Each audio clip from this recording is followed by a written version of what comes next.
The city of Bathurst, 160 kilometres west of Sydney, across the mountains in Hong Kong and Japan, Southeast Asia, the Middle East, the United States, Europe and Great Britain. This year, the mountain and the local competition face their biggest challenge ever, a three-car British Jaguar assault with Scotsman Tom Walkinshaw on pole position. It's a huge operation, but it runs like clockwork, and the big cats have certainly got the opposition running scared. The overseas driver invasion also includes New Zealander Robbie Francevic, Johnny Cicotto from Venezuela, Britain's Jeff Allen, Roberto Ravaglia from Italy, and Germany's Armin Hahn. Mix in the local heroes like Jim Richards, Peter Brock, Dick Johnson and Alan Grice, and we're in for quite a race. But the man who blew them all away in the final Hardy's Heroes Top 10 qualifying yesterday was the Flying Scotsman Tom Walkinshaw and the number 8 Jaguar. Just how he did it, we'll show you when we return to Mount Panorama. Tom Walkinshaw and the number 8 JRA Jaguar, the man who dictated the pace in the early days of unofficial practice and tried to take the pole back from yet another Jaguar. Well, here's the team leader, the man responsible for this fabulous Jaguar assault on Mount Panorama, and I don't think from the times we've seen ahead of him he's got too much difficulties worrying about being on the front row. Here come the boss. Even in Atlanta. The right-hander and now winding his way up Mount Panorama. Tom Walkinshaw making a determined bid this year for the European Touring Car Championship, and in particular an outright win here in the James Hardy 1000 tomorrow. And listen to that Jaguar snarl its way to the top of the mountain. He's giving it plenty again. You can hear the engine. It's not blipping. He's put his foot down. He knows where he wants to go. Here he is, sliding, using every bit of the road and not being afraid to hound it through here. It's particularly nerving there. It's very easy to make a mistake, but he's giving it its all.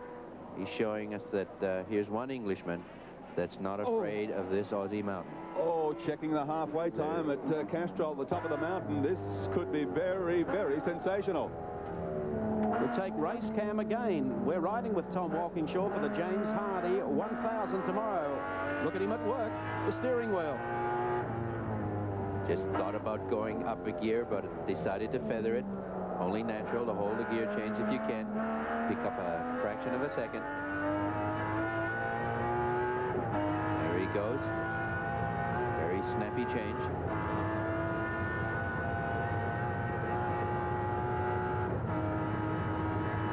Car sitting nice. You can hear the overrun of the engine when it just hits some of the bumps. Not hurting the engine, but nevertheless not quite 100% traction on Conrad. So Walkinshaw makes the ride for pole spot as he comes down beneath the bridge. Now into the gears. Try and slow it. Another one. One more. Into the left-hander. The checkered flag at the ready. And Super Scott, Tom Walkinshaw, takes the checkered flag. Here's the time, and will this mean the pole for Tom Walkinshaw? 2:18.822. Tom Walkinshaw at 2:18.822, better yesterday's time by almost a second. Yeah, it'd have been quicker, but with new brake pads in it, and they should come in, but they didn't come in, and I had terrible brake fade at the end of the straight in the first lap, and I lost a lot of time along here, so I would reckon we could get another half second out of the thing. So Tom Walkinshaw and Win Percy hold pole position for today's great race in car number 8. From 2 is car number 9, the second of the Jaguars, with Englishman Jeff Allen and Aussie Ron Dixon. From 3, car number 17, the V8 Mustang of Tricky Dickie Johnson and Larry Perkins of Victoria. From 4, the fastest of the Commodores, car 6, Alan Grice and Warren Cullen. From 5 is car number 55, the Volvo 240 Turbo, Kiwi Robbie Francevic and John Bauer. From 6 is car 10, the third of the Jags, with Armin Hahn from West Germany and Australia's Johnny Goss.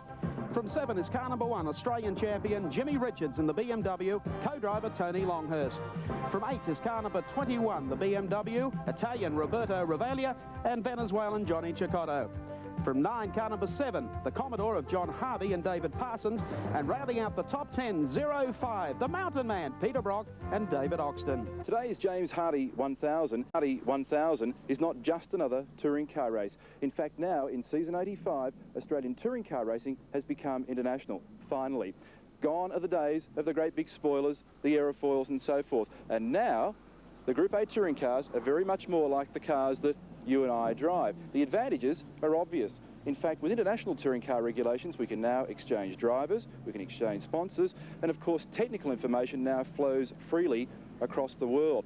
But looking closer at a Group A car, what's it all about? Well, for starters, the ride height of the car much, much closer to the ground. Suspension and brakes very much more like a racing car. However, modifications for engine are nowhere near as advanced as they were with the old Group C cars. What does it all mean on the racetrack? For starters, closer racing. And the great balance of power in Group A racing comes from a formula worked out by the International Commission on power to weight and also tyre sizes. The capacity to weight formula has been carefully conceived to even out the performance of each different brand of car. It's difficult to restrict technology, so the only way to govern a car's performance is to strike at the basic elements: power, weight and tyres. In Group A, each capacity and category of car must reach a minimum specified weight. For example, a Commodore under 5 litres, 1,325 kilograms. A Jaguar over 5 litres, 1,400 kilograms. In other words, more capacity, more weight. The same applies for rubber. It's no good having 500 horsepower if you can't get it to the ground. Again, each category has its limitations. Most agree they've barely got enough rubber to cope with the performance of these cars. So the key to Group A racing is a balance of power. And let's take a closer look at what a 635 BMW looks like under the skin. Well, first of all, inside, the interior has been completely removed. In goes race instrumentation. At the back of the car, a 120-litre fuel tank with a dry brake fuel system for safety. Having a look underneath the car, enormous ventilated discs front and rear. Rose jointed race suspension, extremely expensive but very functional, a lower ride height, and underneath the bonnet of the car an increase of about 85 to 90 brake horsepower, up from about 220, topping out at around about 300 horsepower. A vast difference in cost, up from about $60,000 to about $225,000 to put a car like the black BMW on the racetrack. So what it all means in the end is close racing, fractionally slower than last year, but very, very close indeed. And at the end of the race, I would venture to say that the average speed is possibly going to be just a fraction higher. We'll take this break. Preparation. 85 James Hardy 1000 being a truly international event can be seen simply in the facts and figures of the driver entries. In 1984, we saw 7 international drivers, 4 of those under the Jaguar Rover banner. This year, there are no fewer than 21 drivers making the trek to the mountain to battle Mount Panorama for the 1985 James Hardy 1000. This year, we have seen an arrival en masse by the New Zealand drivers. 12 Kiwis have crossed the Tasman to strut their stuff. There are also 5 British racers, 3 of them in the Jags, privateers Barry Robinson and John Jeffrey in car 16, the Rover Vitesse. The remaining 4 internationals are a real potpourri. 1 from Germany, another from Belgium, and to complete the list, Italian Roberto Ravaglia, teaming with Venezuelan Grand Prix ace and former world motorcycle champion Johnny Cecotto. I was informed by BMW in Europe about this race, and I saw a video from last year's race there. It was looking very impressive because last year they had also a big accident at the start and all of this. And so that's all what I knew before. It wasn't much. Have you been impressed with what you've seen here so far? Well, I like very much the country. Since one week I'm here and I was looking around. The track it's difficult. It's a little bit dangerous, but it's good to drive. I understand you were very surprised when you found out they have motorcycle races here too. Yes, I wouldn't ride a bike around here. Well, that's a big statement. You were world champion. Yes, but I think this circuit looks a little bit dangerous for motorbikes. Of the other internationals, Tom Wilkinshaw and his Jaguar team are stealing much of the limelight. But despite the disasters of 1984 for Walkinshaw, this is not a vengeful mission for the likeable Scotsman. I don't know if they were that unhappy. You know, we had a good time down here last year. We learned a lot. The circuit was good, and we made up our mind to try and come back and do it properly this year. So we've been waiting a year, so we're certainly determined enough once we get on the circuit. It's the biggest race, I would say, in Australasia, and fast becoming one of the biggest races in the world. And I think that's got to be a real feather in the cap for Australia. And I hope that the public of Australia get behind the great race, because when you look at all the internationals that are just breaking their back to get here, I'm thrilled that I am a New Zealander, a rookie, with a real good show of winning it. Last year it went well with the Rovers. We won Group A, as you know. And I hope this year it will be the same. The circuit is very nice because it's a little bit like Nürburgring in Germany. It's a very, very demanding circuit for the driver. And so I think we only have to get used to the car because the car is a little bit different to drive. Well, Jeff, talk of this race becoming a round of the World Championship. What are your impressions? Oh, it'd be great if it was. It's one of the best circuits in the world, and become one of the tracks that we would do a World Championship round on. It's got to be. It's a good way to travel down here to Australia to do the race, and then we could come back through Japan and maybe do a couple of other races there as well. So, if they conclude it, yes, it'd be great. Well, it's quite an experience, to be honest. We have one circuit in Europe that we go to, which is in Czechoslovakia, Brno, which is a similar type of circuit. In other words, it's a road surface. But this just about tops everything I've been to. Fantastic place. So we'll see you back? I certainly hope so. I came last year as a spectator, so I knew roughly what we were letting ourselves in for. A lot of good drivers down here with really good cars, so it's hard work. It's really good fun. The internationals have not had a happy time of it here at Bathurst. Apart from Renault Altonen, Jackie Ickx and John Fitzpatrick, triumph at Mount Panorama has eluded them. But with 21 of the overseas drivers represented at the James Hardie 1000 for 1985, perhaps this year the James Hardie 1000 trophy will be heading overseas. Good morning. This is famous Conrad Strait, and a different driving position for me today. I've loved being a competitor here for 16 years, but today I'm helping Channel 7 with Mike Raymond producing the fabulous James Hardie 1000. This circuit 16 years ago hardly had any safety features. It's always been a tough circuit. It's always been dramatically different and difficult, as all the overseas drivers who have ever come here have testified. Jackie Ickx referred to it as a mini Nürburgring, and a little bit lacking on the safe side. A reasonable criticism from a world-class driver of Jackie Ickx standard. But in conjunction with the Bathurst City Council and the ARDC, the safety improvements here at Mount Panorama today are second to none anywhere in the world. And after 163 laps, which are going to be tough on everybody, I know they're going to be safe. I've loved competing here over the years, but I can assure you it's never without incident. The Mount Panorama racetrack is one of the world's most picturesque circuits. It's a public road for 355 days each year.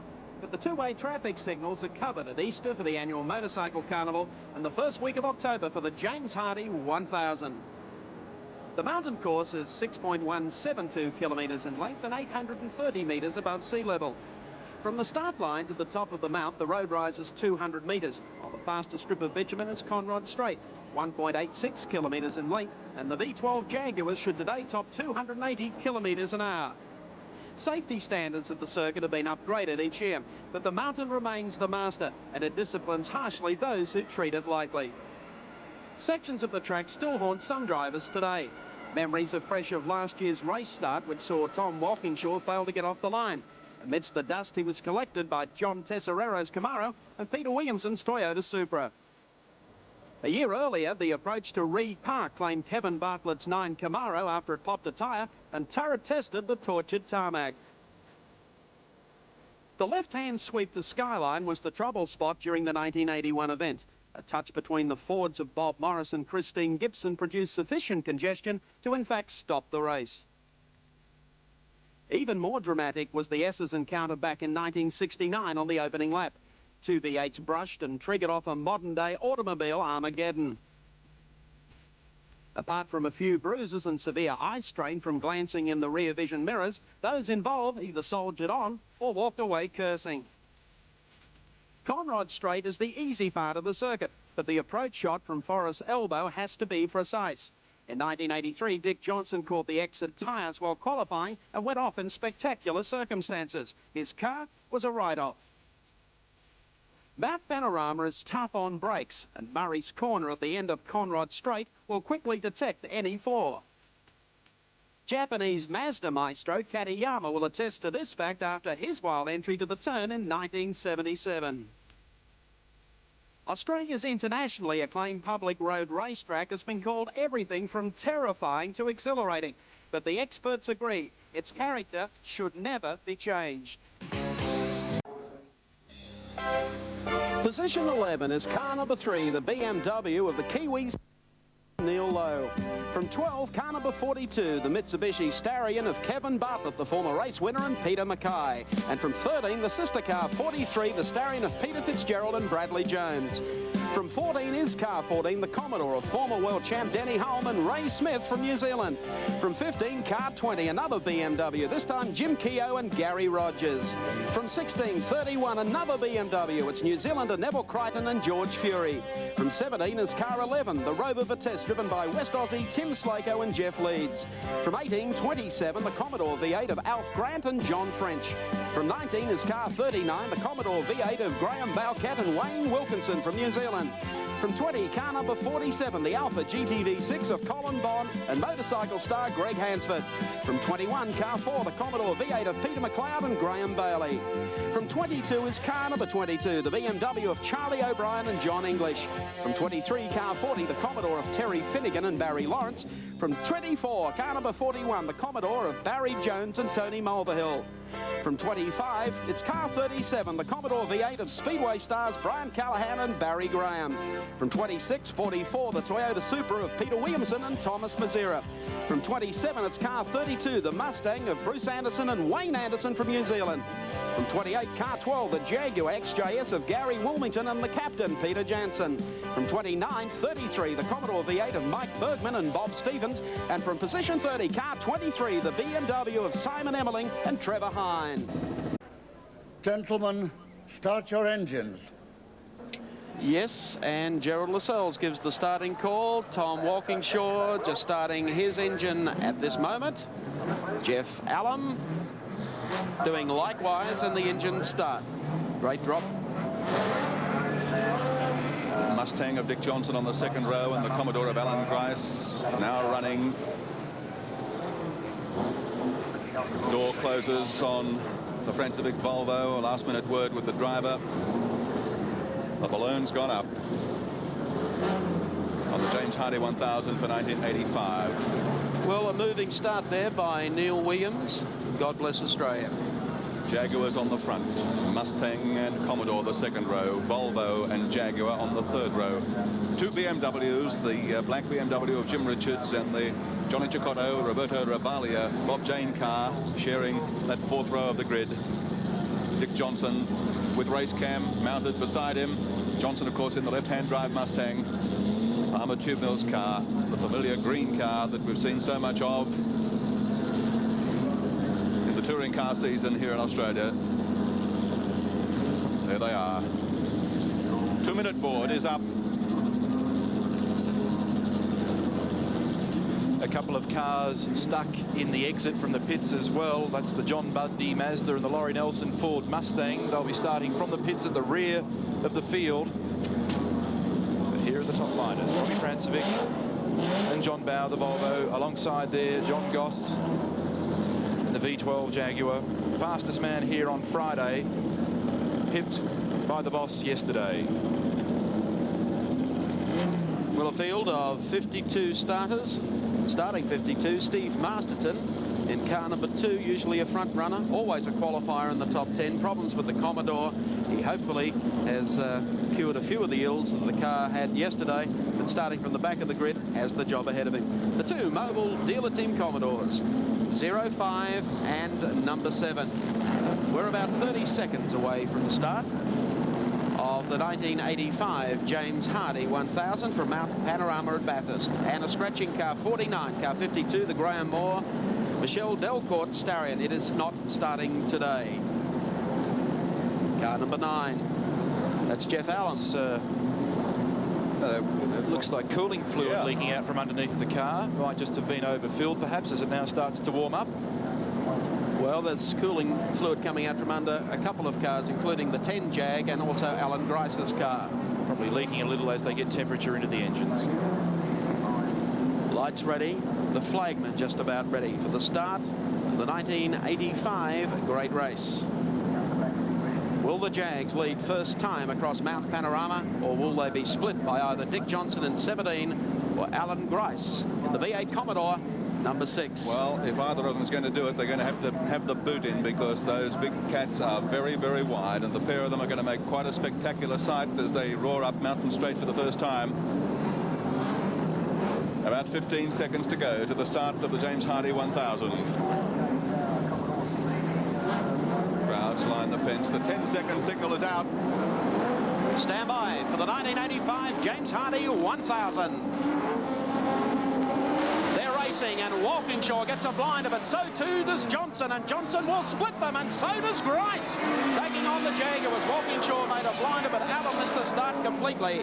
They head to the first turn, where Walkinshaw from Dick Johnson, they all go through and now make their way up Mountain Straight. A safe start to the 1985 Great Race, with Tom Walkinshaw out in front in Jaguar number 8. Right on his tailpipe, though, is Dick Johnson in 17. Dropping in for the draft as they come up the hill is Jeff Allen. He's already split Dick Johnson and makes his way up now into second place behind the boss. Great start too by Robbie Francevic, who slotted into third place in front of Alan Grice, and there you can see race cam through the front window of Dick Johnson's Mustang. On their way up towards the top of Mount Panorama through Wilco Cutting. Really putting the boot in up here. The Jaguars, the pair of them, you can see powering away up front. This is where they've got the legs. Over the top of the hill now, heading down towards Toledo Corner. And Tom Walkinshaw and the Jaguar leads her 1-2. Jeff Allen in second. Francevic is third. There's Johnny Goss. He's made it up there to about 5th spot, and he's been tailgated there by Peter Brock.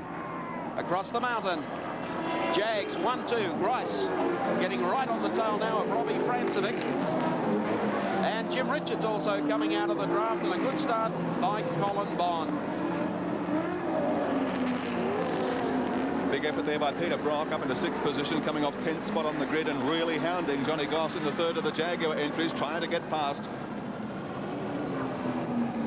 Car 14 going through, Denny Hulme from New Zealand.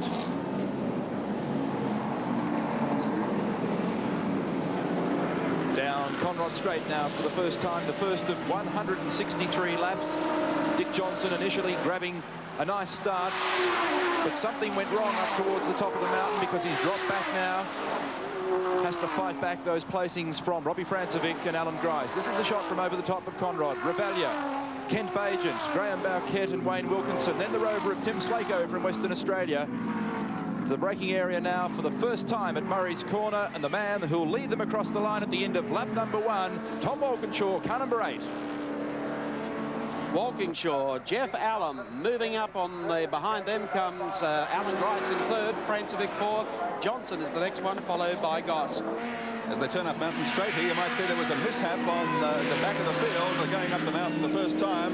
Car rear off the left-hand side of the circuit. Yes, it looks like it may be one of the Starions.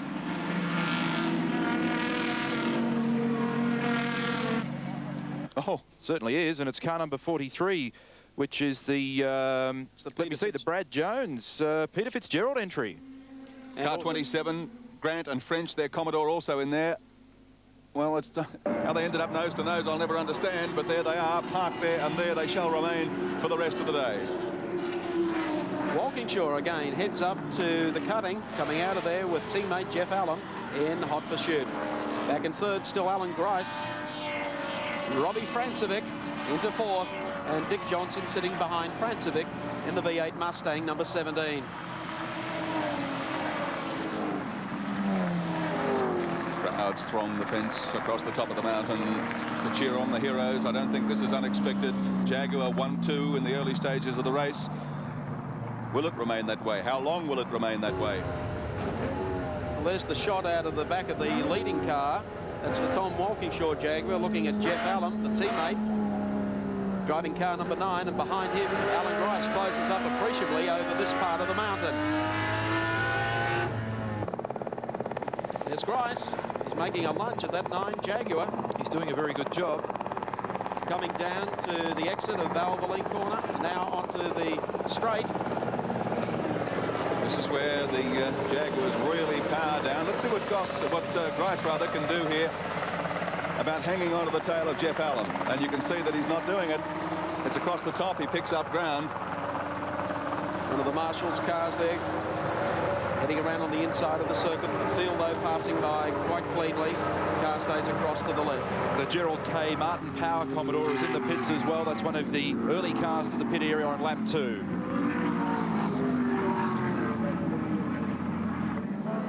as John Goss has made it up to 4th, so Goss has passed Francevic, and right behind Francevic is Johnson, and of course the first of the mobile dealer team cars sprinting across the line, and that is Peter Brock. Jim Richards is the next one back as they go across the strike, and they've opened up quite a gap of probably 200 metres. Eddie Hole being the next one through, followed by the number 42 Mitsubishi, driven by Kevin Bartlett. Well, it's interesting here because we've got Johnson, Brock and Richards all starting to come up onto the tail of this bunch of cars leading the field. And Brock has recovered a lot of lost ground. He started from 10th position on the grid. The second of the dealer team Commodores that pulled into the pit, you might recall, with John Harvey, back in probably about 20th position at this moment. So they have some obvious problem there. Out of the cutting again, heading up to the top of the mountain. Walkinshaw, 8. JRA Jag leads from number 9, Allen, the second of the JRA Jags. Then it's left, of course, to Alan Grice in car number 6. We're really noticing the brake horsepower advantage that the Jaguars have as they climb to the top of the mountain, because Alan Grice is fairly close to them when they get off the top of the mountain at Forest Elbow, but he's having a terrible time trying to keep up down Conrod and then back up Mountain Straight. The Jag with around about 410 brake horsepower, the Commodore about 300. Sensational shot from the Channel 7 chopper as they wind their way off the top of the mountain. Grice still in 3rd, then it's Goss, hoping to get up there and make it 3 British Racing Green cars at the head of the field. And Walkinshaw ever so surely starting to open a gap as John Bundy comes to the pits again in the yellow Mazda. And Alan Grice in a Jaguar sandwich. He is at the moment. There's Walkinshaw speeding away down Conrod. Goss, the mover, though, and you'll pick that up on our next shot as Goss makes the big run on the outside of Alan Grice. Well, Goss was the real goer as Alan Grice comes through. Going into the pits. One of the Jags going Number 9 is into the pits, Jeff Allen. So it's now Walkinshaw up front. Alan Grice is in 2nd spot. And Johnny Goss holding down 3rd place with Jeff Allen in the number 9 Jaguar in the pits. No, Francevic snatching it back, and now Robbie Francevic back up into 3rd placing. There's the number 9 Jag with a lot of work going on there, hurried work in the pit area. Jeff Allen sits in the car. Well, I wonder whether this is associated with the cooling fluid that we saw on the starting line prior to the start of the race. Oh, and it's on. Here comes the scrap again, and just look at this for a sandwich. 1 out and 1 back for Robbie Francevic as he ends up behind John Goss now. Alan Grice takes some advantage. Goss on the outside wants to argue. The two of them will go side by side to the cutting. I don't think Grice will give way. No. And he'll use the wide exit. It's the only exit coming out of that bend. And Francevic now moves up on Johnny Goss. They're going to put a little pressure on the Jaguar driver as they head up once again towards Toledo Corner. Mike, the Rovers might be doing great things in Europe this year, but at the moment we've got a Scotsman, Tom Walkinshaw, leading in a British car up front of the field, and the Barry Robinson Rover entry is running last in the race. That's the luck of this particular race, and desperately bad luck for Jeff Allen. Look at Grice. Grice ready to do a number here of try and keep out the 2nd Jag. Walkinshaw will be aware of the fact that the 9 car is in the pits. They're one of the most sophisticated 2-way talkback systems. And of course, that would not please him to know that 1 of 3 is sitting in the pit area at this stage. Meanwhile, the laconic Dick Johnson gets on with the job of Robbie Francevic, just ahead of him in the Pi Audio Volvo Turbo. Brock was about 2.5 seconds slower than Johnson in qualifying, and he's right up onto the tail of the Mustang at the moment. Looking through the eyes of 7's race cam as they come down Conrod Straight, 4th now to 5th gear, the first hump. There's one of our cameras hanging over the circuit. The car just briefly gets airborne. We can see here that the Volvo is perhaps just a fraction quicker than the Mustang. The gap continues to increase, but the brakes of the Mustang have always been very good. Well, it looks like car number 9 is being pushed to the rear of the pits. They came with 3. They now have 2. perhaps Number 9 Jaguar goes to the back of the pits. Pat Welsh will be there to report for us in a second. So we now have Tom Walkinshaw and John Goss.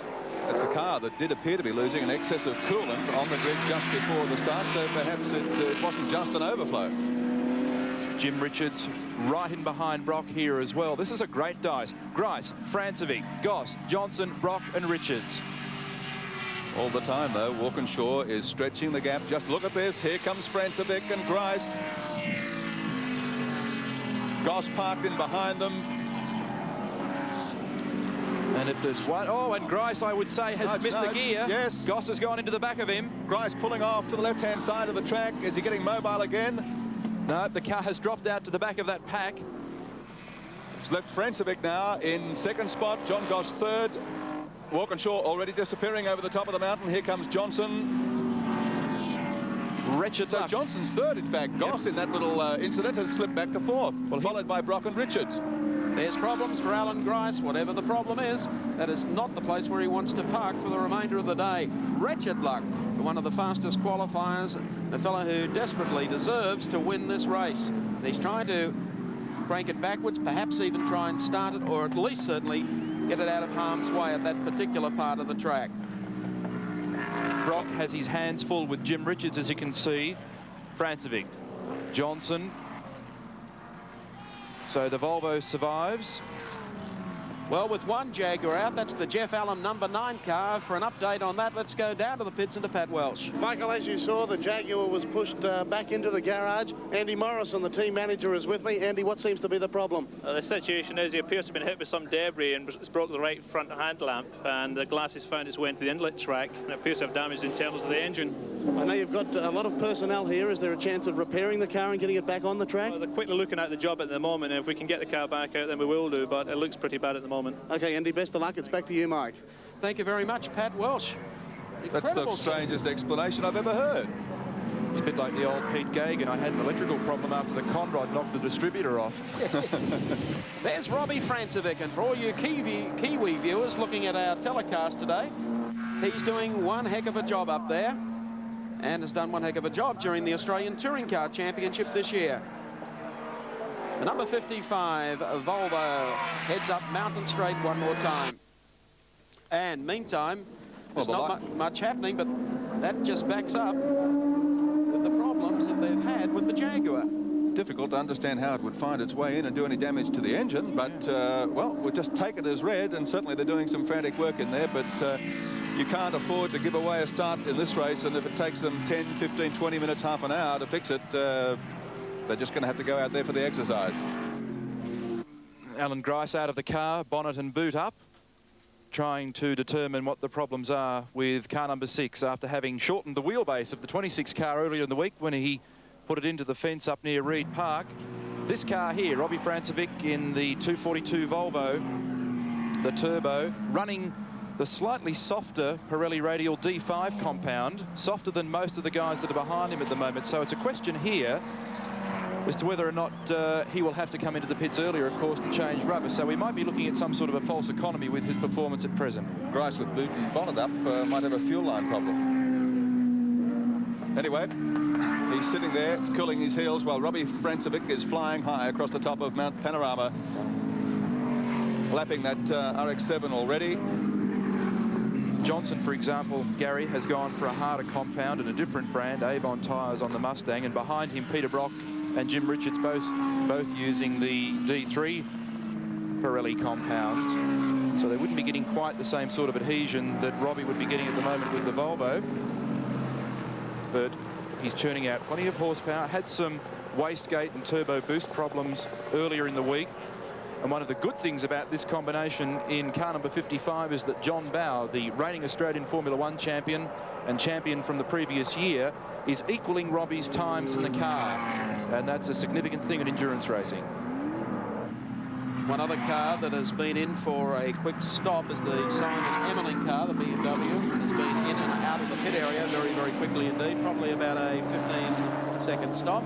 Looking across to the Gerald K 24 Jag Parts entry. It's got problems, and here's another one creeping up there that Robbie Francevic is putting a lap on already, and that's the flexible hose entry, the Demolition Man. Barry Robertson and John Jeffrey. So they've got some problems. They're pulling right off the circuit. Tom Walkinshaw in the lead Jaguar, circulating at the moment in 2 minutes and 23 seconds. Alan Moffat is in our pit studio, and I'd be interested to hear Alan's ideas of the problems of the first Jag. Well, Mike, I think it's difficult to pinpoint it, but the air inlets are very close to the front of the car. As we saw, the headlight was fragmented. It's a possibility. Cut glass going down into that beautiful V12 engine wouldn't be doing it a lot of good. Without knowing the sophistications of the underbonnet technicalities, that's the best I can do for you. Alan, it seems as though we've got that situation once again where everybody's gone crazy in the opening laps and cars starting to break and carving the field up. Do you think that fellows like Jim Richards perhaps and Peter Brock are looking good at the moment, just lurking back in the background? I've been watching Jim lurking there, as you've said. I think Gracie was going extremely hard in the opening laps. He was hounding the car. I thought he was desperate to stay on the heels of the Jags, and he did for a while. Definitely was driving it superbly, but he may have paid the penalty of a bit of tailgating and overcooked his engine. Thank you, Alan Moffat. And we'll be back to Alan shortly. There's number 8. That's the lead Jag, driven by the Super Scot, Tom Walkinshaw, coming down for the exit of Valvoline Corner and towards Conrod Straight again. Everything going so superbly for Tom Walkinshaw. First class operation, and first class has put him right up at the front of the field in qualifying yesterday. We take race cam out of Tom's Jaguar. As he comes down, that's our camera, our speed camera, over the centre of Conrod Straight on Mount Panorama. Just look at the speed difference between Tom's Jaguar and some of the slower cars. And you can't really call them slow. Haven't seen any slower cars. There's nobody in sight. He's got it on his own at the moment. Down through the gears, Walkinshaw into the braking area. The bottom of Conrod Straight, left hand of Mountain Straight. Look at the crowd on the hill there, just by Hardy Bridge. As Walkinshaw flattens the big V12 again and heads off on another circuit of Mount Panorama. 6 laps down. And he's got a 4.5 second gap over Robbie Francevic in the Volvo number 55. The gap from Francevic back to Dick Johnson is 4.3 seconds. And then about half a second separates Johnson from Brock, with still Jim Richards in hot pursuit. Some of the slower traffic now you can see, and Walkinshaw just flicks straight past. Coming up on one of the Toyotas. The under 2-litre smaller capacity cars, of course, are not in contention for any outright honours here at Mount Panorama today.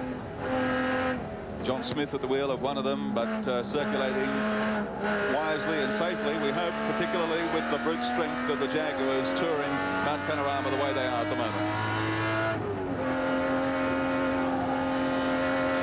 Walkinshaw working at the wheel through Toledo Turn, across the top of the mountain, Nard, Castrol and McPhillamy Park.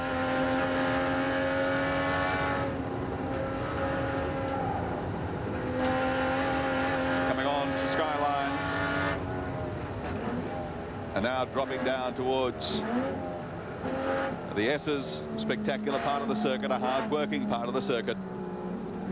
This is the car from Western Australia, car number 23, the Simon Emmerling Trevor Hine BMW that he's just gobbled up. Working very hard, and watch him as he comes down Conrod Straight, so quick on the gear shift. Well, Tom Walkinshaw continues, and this man still stalks another win in the James Hardy 1000. Peter Brock in the 05 Mobile Commodore. Dick Johnson just ahead of him, sandwiched in between them Johnny Goss, and look who's lurking there in the background, Jim Richards, the Australian champion, and number 1, the JPS BMW. They've got some traffic capers happening here as they come up on a couple of the slower cars. The straight line speed. We've got the Jag pulling out on Johnson and the JPS BMW making a run at Brock as they come down now towards the braking area. I've also heard a report, Mike, that Charlie O'Brien, bumper-to-bumper BMW, has been in for a brake pad change early in the race. Car 37, Brian Callahan's Commodore, is also in the pits at the present time. So even at this early stage of the race, there are troubles aplenty for some of the teams. We see Dick Johnson pursued by John Goss, then Peter Brock, Jim Richards, along pit straight across the start-finish line again with 8 laps completed in the great race of 85. The James Hardy 1000 continues, and Super Scot Tommy Walkinshaw leads.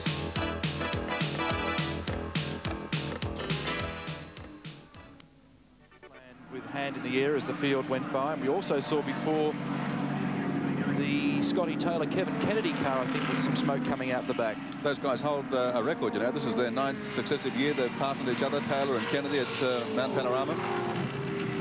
There goes John Goss, Nick Johnson.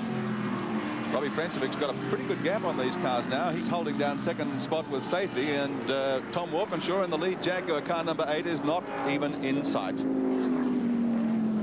Johnson, Brock, Richards in the black BMW, Rice up ahead of them. Four-way tussle here for second, for third rather, fourth, fifth and sixth spots on the racetrack. The Bob Jane T-Mart's car, 21, the BMW with Roberto Ravalia at the wheel, is holding down 7th spot at this stage, not far adrift of this four-way battle. And then comes the number 3 car from New Zealand, the BMW driven by Kent Bagent. Could be a surprise runner, I think, as this race winds down. Off Skyline, Johnson, Brock, Richards trying to hold the number 10 Jag, but down Conrod Straight as they head down towards Forest Elbow now to line up for the big straight here. It's going to be a difficult job keeping onto Goss's tailpipe. In fact, he's already given them the slip. Tumbling down the mountain under our camera mounted over the track. There goes Goss. Slower car whips through, followed by Johnson, Brock and Richards, and the track behind them is empty for the moment. Coming down towards the end of Conrod Straight, and might be timely now to check out how they're running on the racetrack, the top 5 in the James Hardy 1000. Outright after 9 laps, Tom Walkinshaw. These are all obviously on the same lap. 55 is Robbie Francevic, then John Goss. In 4th place is Dick Johnson in car number 17. Behind him, Peter Brock in 05. Just checking the gap between Walkinshaw and Robbie Francevic in the Volvo, and it continues to increase now, 11.2 seconds. You'll recall the last time I put the watch on, it was 4.5 seconds. And the gap between Francevic and Dick Johnson must be almost as great.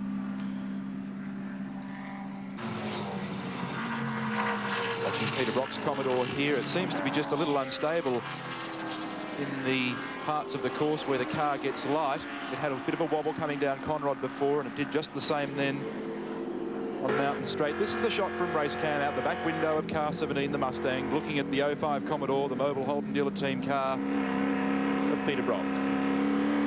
Johnson circulating in 2:26.9, so with full fuel and new tyres, they're around about 3 and 4 seconds away from their qualifying pace.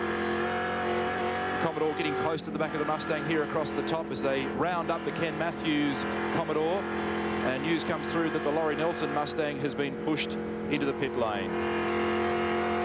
And also the Brian Callahan Barry Graham Commodore V8 has also been to the pits for an unscheduled pit stop, but has gone back onto the racetrack. Brock that time through McPhillamy, getting the Commodore very sideways and working the tyres hard as Richards continues to push past Lester Smurden from Queensland.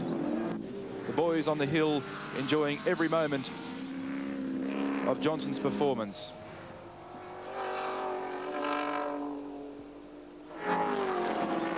Walkinshaw may have a clear lead in the race. Francevic may be clearly second, but the local fans, of course, have got their eyes on this three-way dice at the moment for 4th spot between Johnson, Brock and Richards.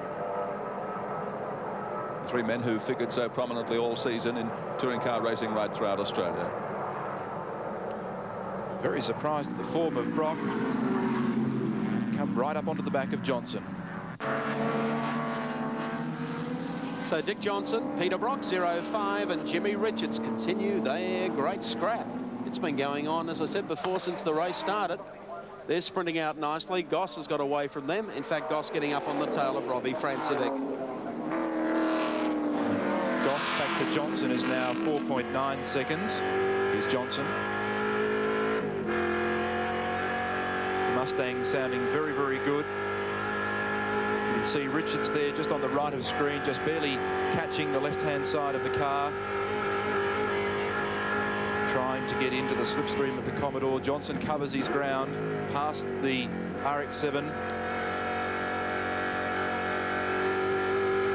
It surprises me, Neil, even at this stage, that allowing for the weight, obviously, but that Richards hasn't been able to get by Peter Brock.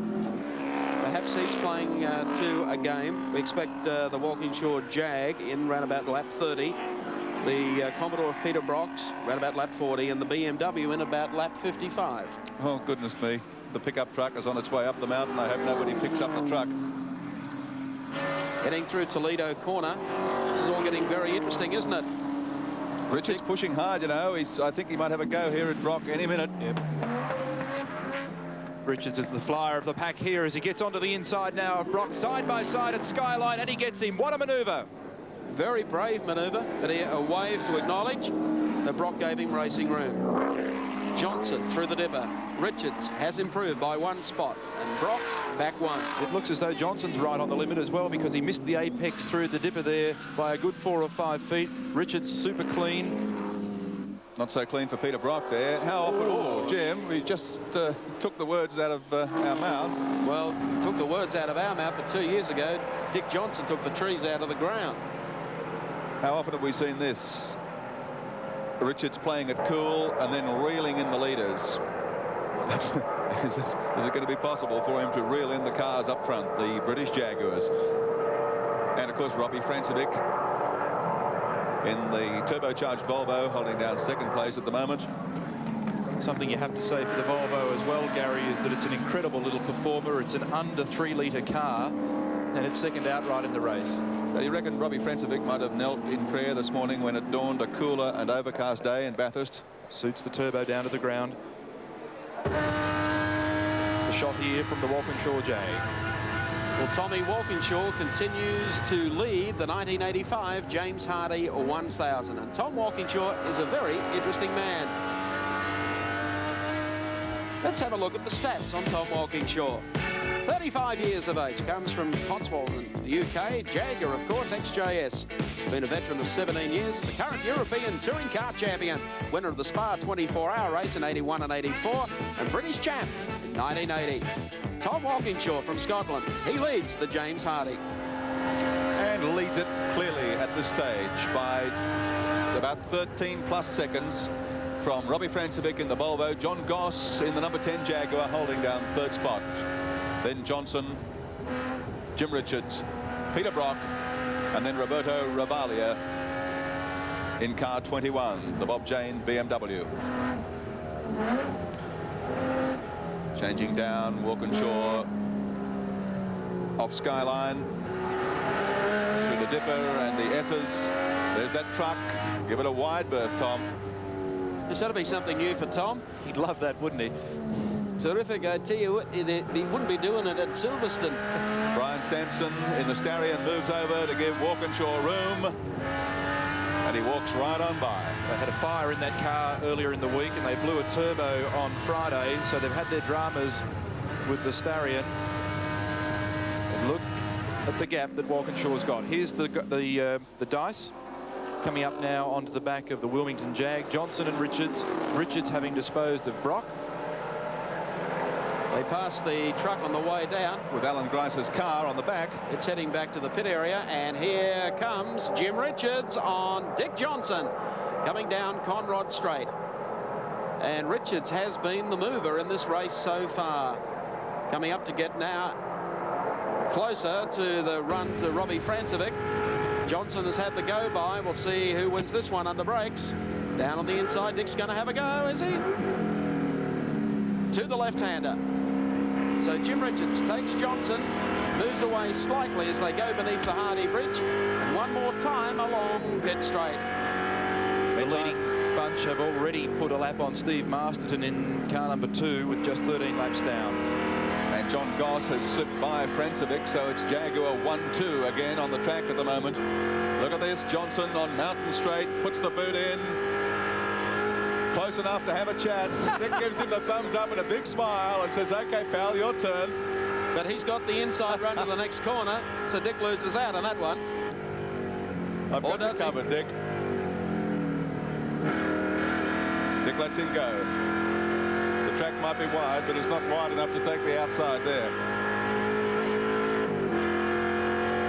Well, in the initial turn out of the corner, the V8 Mustang has more torque than the BMW. But once the BM gets revving, you can see just how quick it is. So this gives Jim Richards 4th place on the racetrack. Tom Walkinshaw leads. John Goss is 2nd. Robbie Francevic 3rd. Then Jim Richards, Dick Johnson, Peter Brock and Roberto Ravaglia.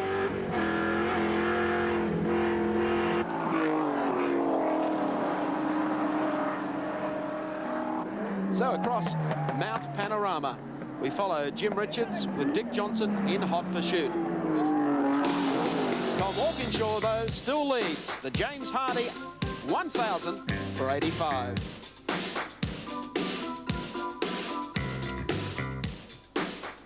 Hello, and your oil pressure and everything else is fine? It's brand new. I'll have to just call in and see what's going on, because I tell you what, I think I'm in a TAA Airbus going through the clouds here.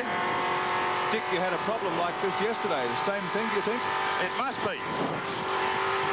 Split an oil cooler yesterday after we went over those fantastic speed bumps in the pit lane. The Hardy's Heroes, but mate, I don't know. How can you breathe in there? With much difficulty, I must admit. OK, I'll let you go and do your pits. Thanks, Dick. OK. So Dick Johnson heads to the pit area, an unscheduled pit stop. His crew are waiting for him. They're aware of the problem. Might be an oil cooler, but he's wasting no time. He hits the hurdles, though. That's the first of them.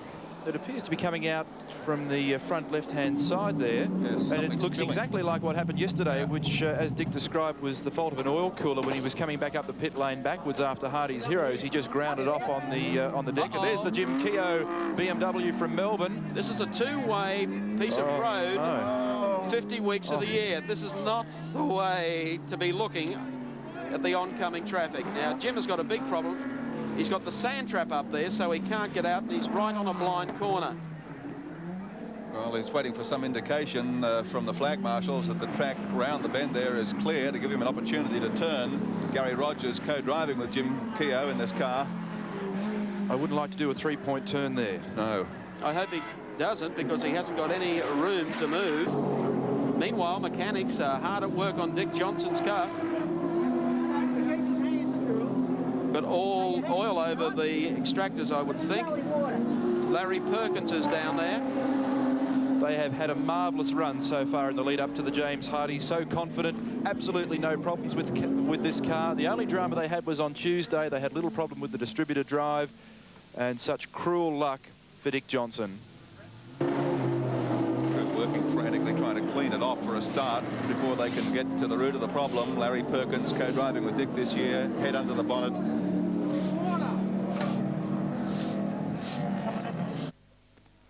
Well, he's made the turn by the look of it. Jim Keogh in the BMW at the top of the mountain after ending up facing the wrong way, getting into gear again and heading back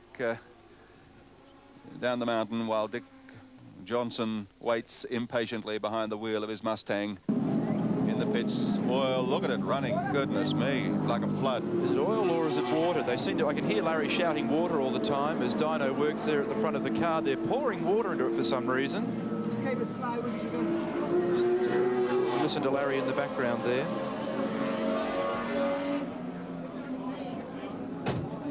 Dick thumps the side of the door with frustration because they're getting away. The Walkinshaws, the Francevics, the Gosses, the Richards and the Brocks. Goodness me. Now, there's obviously oil mixed up in there. That's why they're watering it down.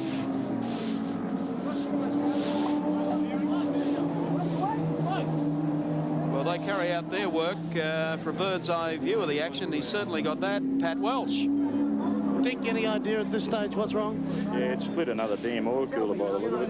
It's a problem you had yesterday. Well, obviously, from these speed bumps here. Very disappointing at this stage. The oil cooler will run without it. The car was circulating perfectly, though, apart from everything. No problem. Okay, you're hopeful to get it back on the track very quickly? We'll be out there, and I tell you what, don't count us out yet. We're still looking half all right. Okay, Dick, best of luck. Thank you. Oil going in now. Oh, now here's the story, right? This car, Peter McLeod's Commodore with Graham Bailey, his co-driver, came off 21st position on the grid, and they are now in 8th spot. A great performance. Johnny Harvey is right behind them on the racetrack. Yes, McLeod was involved in a sensational battle with Kent Bagent and also Kevin Bartlett. There's Bartlett in car number 42, the remaining works entry from the Mitsubishi people. And this car here being campaigned by Peter McLeod and Graham Bailey, built in Gosford by Precinct Performance, now being challenged by the second of the Mobile Holden Dealer Team Commodores. John Harvey at the wheel. McLeod has had a pretty good run in the lead up this week, no dramas. Very happy with the progress of this car, as you can see. Behind, we still have Bartlett, and then a reasonable gap back to Kent Bagent.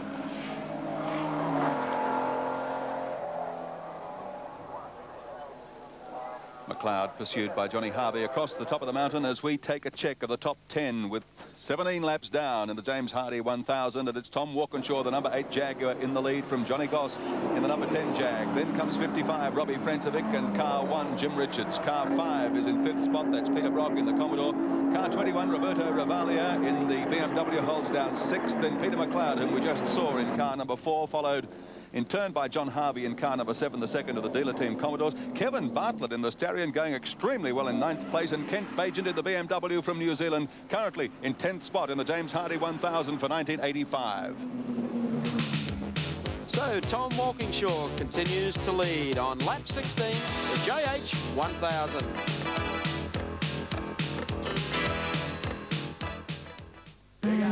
Meanwhile, back in the James Hardy 1000, our director just takes the scoop up that protects the race view camera on the 31 JPS BMW from Chipping, and there you can see the headlight version of our special effects camera. And this will give you quite a ride, very, very close to the ground, down Conrod Straight.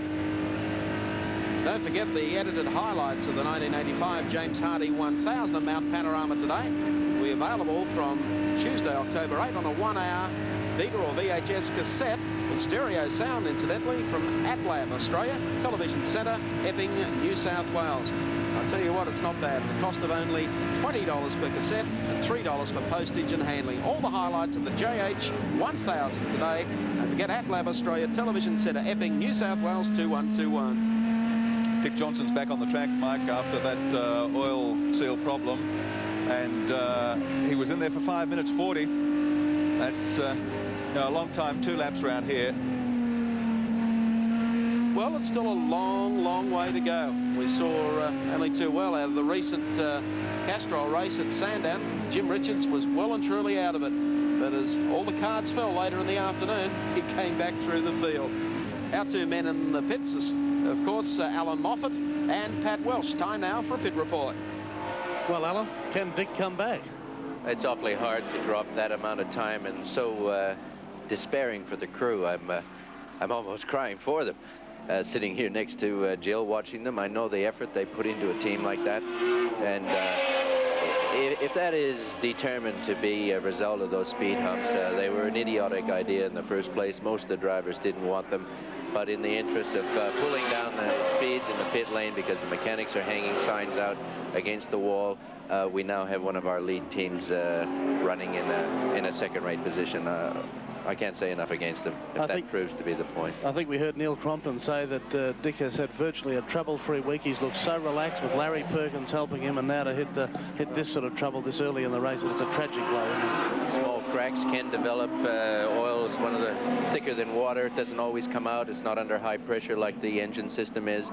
And a Saturday night little or Saturday afternoon little mishap running down the pit lane manifest itself 2 or 3, 15 laps into the race. It's just disgusting. Well, Alan, once again, we're seeing a very high attrition rate because I think something like 15, which is just under a third of the entire field, has already made pit stops. They would have to be unscheduled at this stage. Everybody's driving extremely hard. I think they've got jagitis. They're afraid. They've seen the lap times that the big cats have been posting in practice. They know they have to run hard if they've even got a chance. And I'm quite amazed at just how fast they are going. going in the opening laps. I think Tom Walkinshaw is really putting a fright into everybody, and you're seeing the result of it in the pit lane. Surprised at the performance of the Volvo? Not really. Not really. It's going very well. No, I think the Volvo was a sleeper in the field, well prepared, well driven, and has every chance of being there at the end.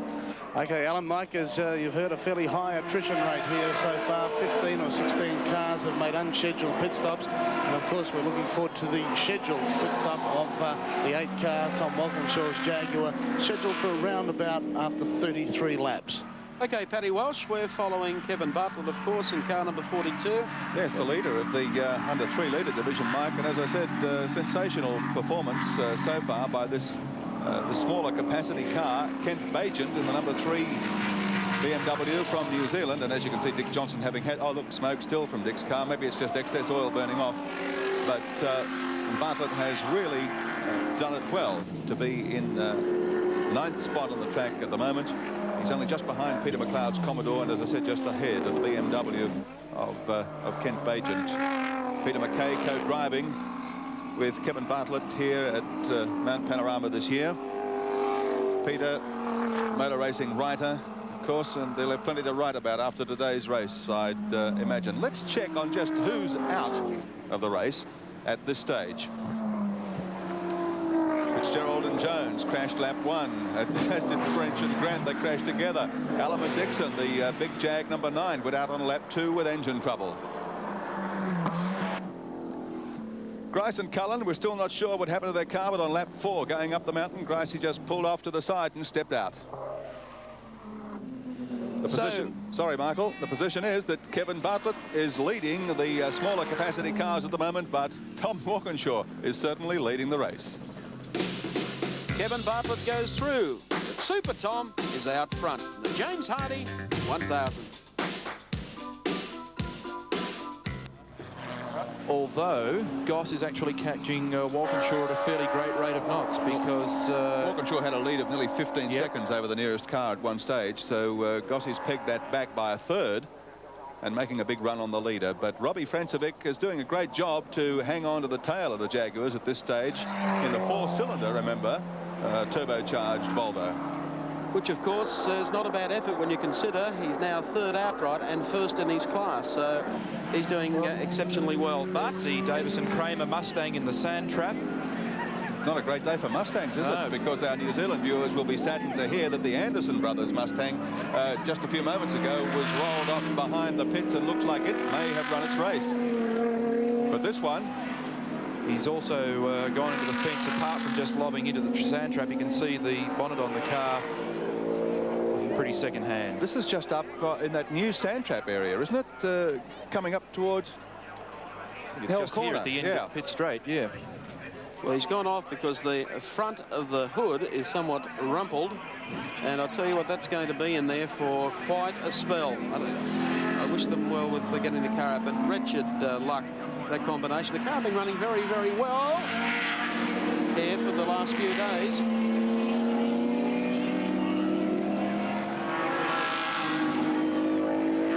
The gap, incidentally, between Walkinshaw and Goss is now down to 8.4 seconds. So there's action off the track and on as well. The driver hops the fence out of harm's way, and the car is not going anywhere for the moment.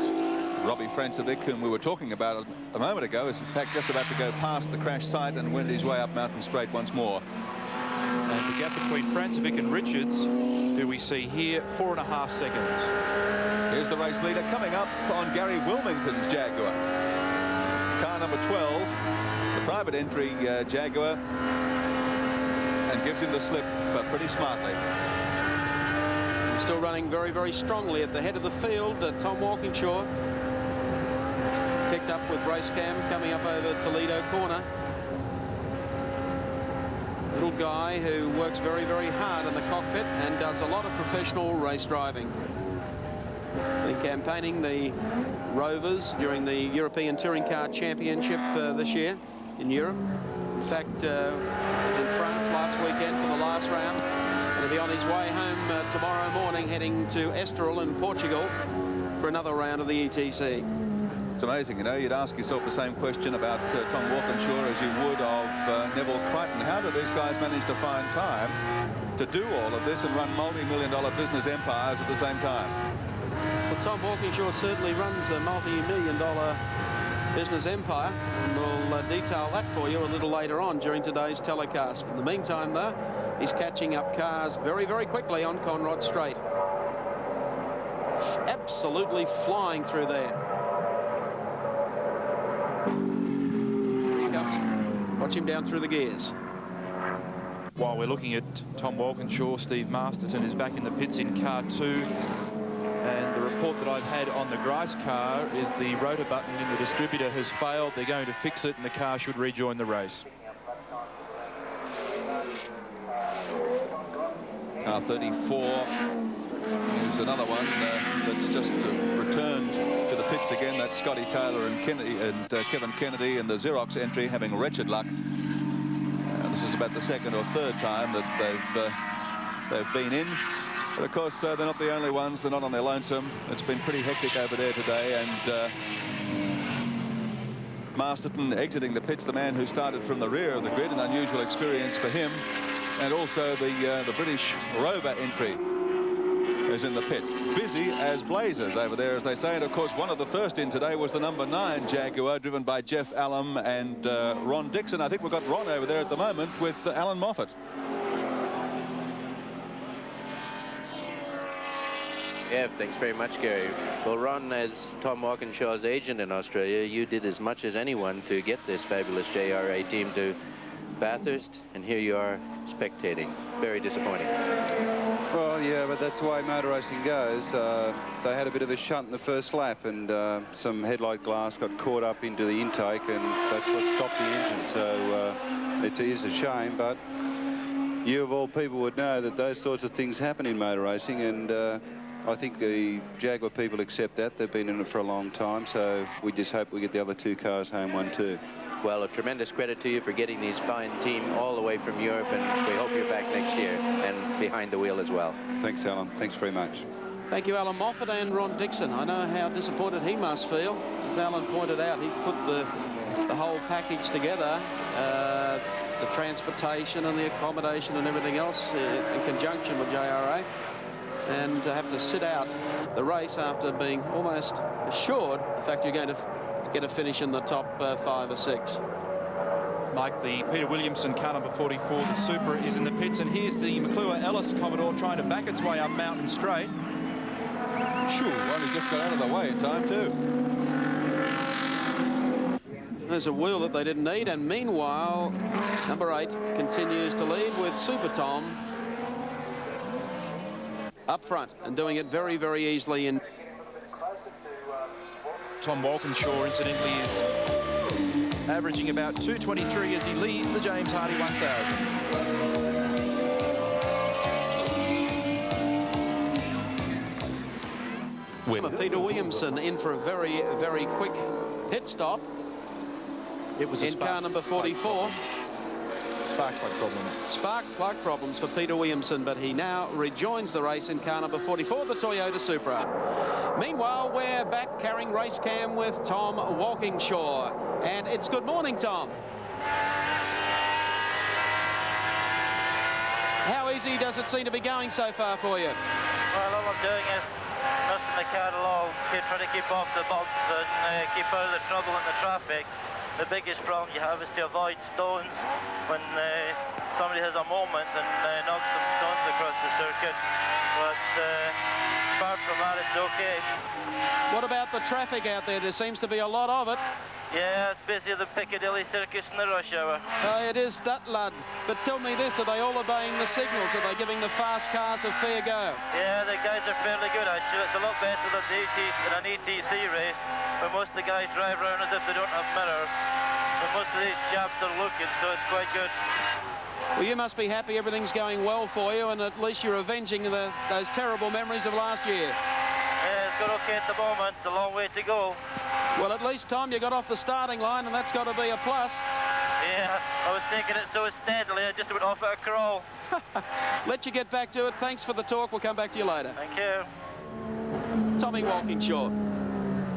Mike Allen Grice has rejoined the race after being carted back to the pits on the back of a truck and spending the best part of 20 laps there to correct whatever was wrong with the number 6 Commodore. Has rejoined the race.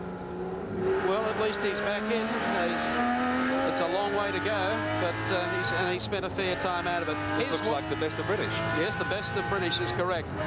This is the Tim Slako Rover that Tom Walkinshaw comes up with and goes, whoa, that's the Alf Barbagallo entry from Western Australia.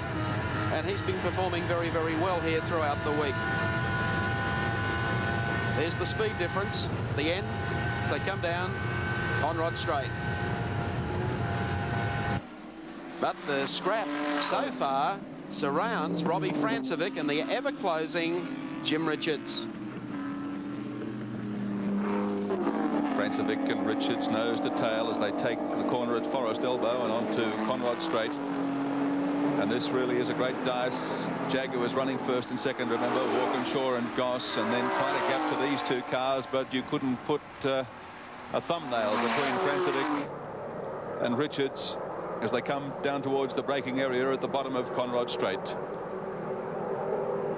Whatever that small pit stop was that Peter Williamson had, they didn't rectify it because he's back in there again.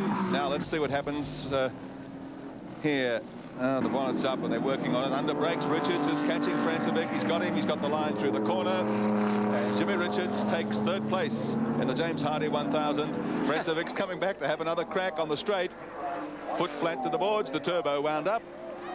Well, the scrap now will be between Francevic and Jim heading up the mountain. See how much power the Volvo has when the turbo comes on. Up Mountain Straight. That sort of shows you, doesn't it? Plenty of it. He's got to split a couple of other cars up here in front of him. Colin Bond, one of them in the GTV6 Alpha.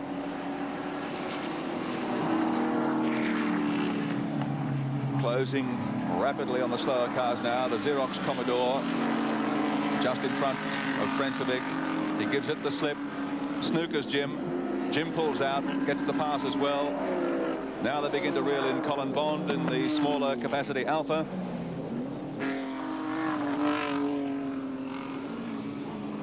Up to the top of the mountain and on towards Toledo Corner. The city of Bathurst in the background. Oh, look at this. Jim is really going to give Robbie a ride across the top of the mountain. Coming over the top now to the left-hander, Jim signaling. Because this is where we saw Richards get Peter Brock earlier in an outstanding manoeuvre. They're coming up on Colin Bond and the Alpha GTV6.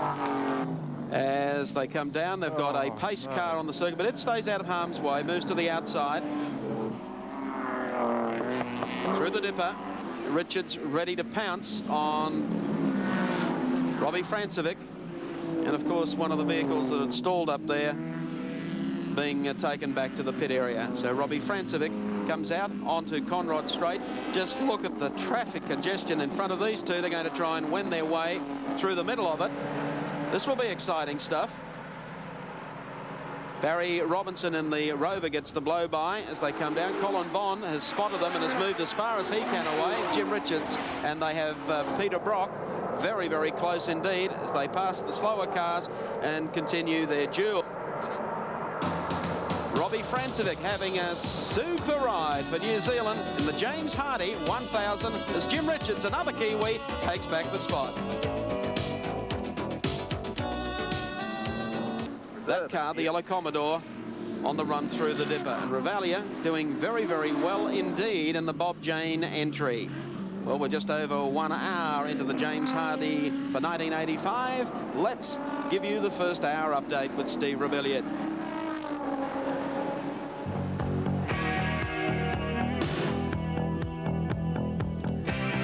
Well, 49 starters in view from the 7 chopper. Walkinshaw's on the front row with Jeff Allen, but they were split early by Dick Johnson, who went in second into the first corner, but he wasn't to stay there for long. Jaguar Power was to tell the story up the first straight. Tom Walkinshaw, then Jeff Allen, then Francevic, Brock and Johnson, and Johnny Goss. Across the top of the mountain for the first time, and Tom Walkinshaw began to clear out, followed by teammate Jeff Allen, then Francevic, Brock and Johnson. At the end of the first lap, The Jaguars were sitting pretty, holding down first and second. But it wasn't quite a clean start. There was a prang on the first turn that took out John French's Commodore and the Peter Fitzgerald Starion. Worse, though, for Jeff Allen. His Jaguar broke a headlight. Somehow some glass found its way into the internal workings of the engine, and he's out. Francevic in third. Great dice behind him, but Alan Grice in great trouble, pulling up. And he looks to be out of the race for good, too, as he watches Francevic go by. There's Grice, stopped halfway up the mountain. Tom Walkinshaw on lap 6. We take race cam. No one in front of him, and he can't see anyone behind him at this stage either as he starts to clear out from the field. Well back, though, Dick Johnson, Peter Brock and Jim Richards are having a mighty scrap of their own. Jim Richards squeezes past Brock on top of the mountain, a great little manoeuvre, and then sets out after Dickie Johnson. He caught up with him too, but Dick up mountain straight, had a little bit of power there, gets the thumbs up from Jimmy Richards. Thought he was going to get past the Kiwi, but no. Jim's got a little bit more grunt than Dick Johnson thought he had.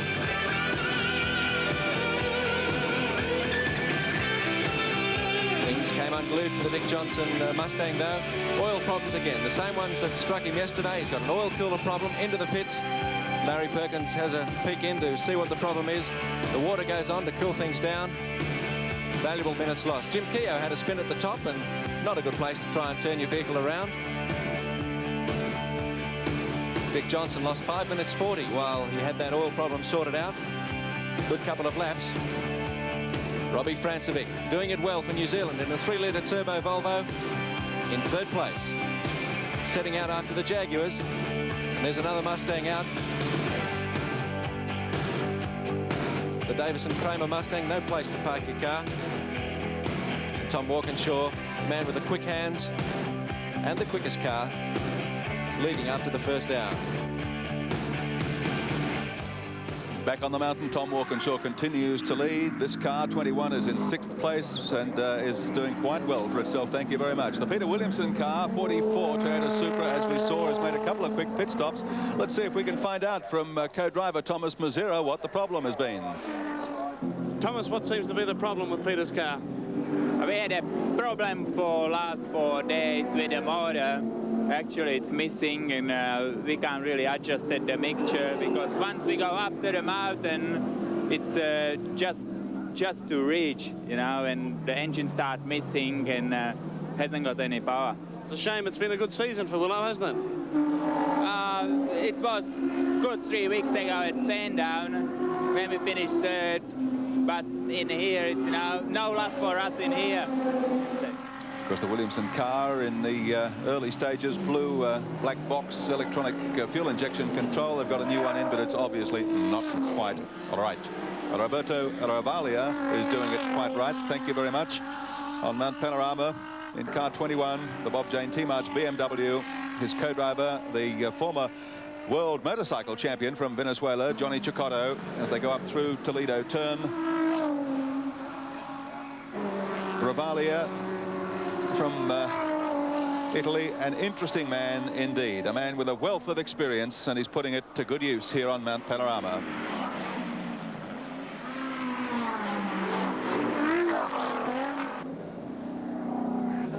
If you've got the 21 car in your Totalisator trifectas here in New South Wales, of course the New South Wales TAB betting on the James Hardy 1000 for the first time ever this year, you're probably looking pretty good. For the very, very large percentage of people that boxed the 3 British Jaguars to run first, second and third, you're out of luck because car 9 has already been wheeled off the track. Number 8, Tom Walkinshaw, the race leader, clearly is also clearly the most popular man to win the race according to TAB calculations. 1 out of every 4 bets has selected number 8 to win. Jim Richards has also been very well supported, as has Peter Brock and Dick Johnson, car 17 in the trifecta combinations. But everybody loves to win big, and so there are some people who couldn't resist it. 3 out of every 100 have taken the bracket balance of the field 24 selection to win the race. The dividends will range, listen to this, from $42, depending on the combination at the finish, up to more than $100,000. It won't pay that if Tom Walkinshaw wins, but if some of the less fancied combinations get up, somebody's going to be laughing all the way to the bank first thing tomorrow morning. Masterton, by the way, is back in the pits, so you can discount him. Anybody that's got a TAB ticket that involves car number 2, a Masterton car, can tear up the ticket. Gary Wilmington in the pits as well in the XJS Jag. The man that we look at here at the moment, Roberto Ravaglia, who's teamed up with Giacotto, the former world motorcycle champion, was the winner of the 24-hour race in Spa-Francorchamps in Belgium, co-driving with Formula One aces Gerhard Berger and Mark Surer. And I think this is going to be one of the weekend's top and most consistent performers at the end of the 163 laps. Giacotto was very quick in the car in the practice lead-up, and with Walkinshaw leading, he's got a bit more work to do from 6th place.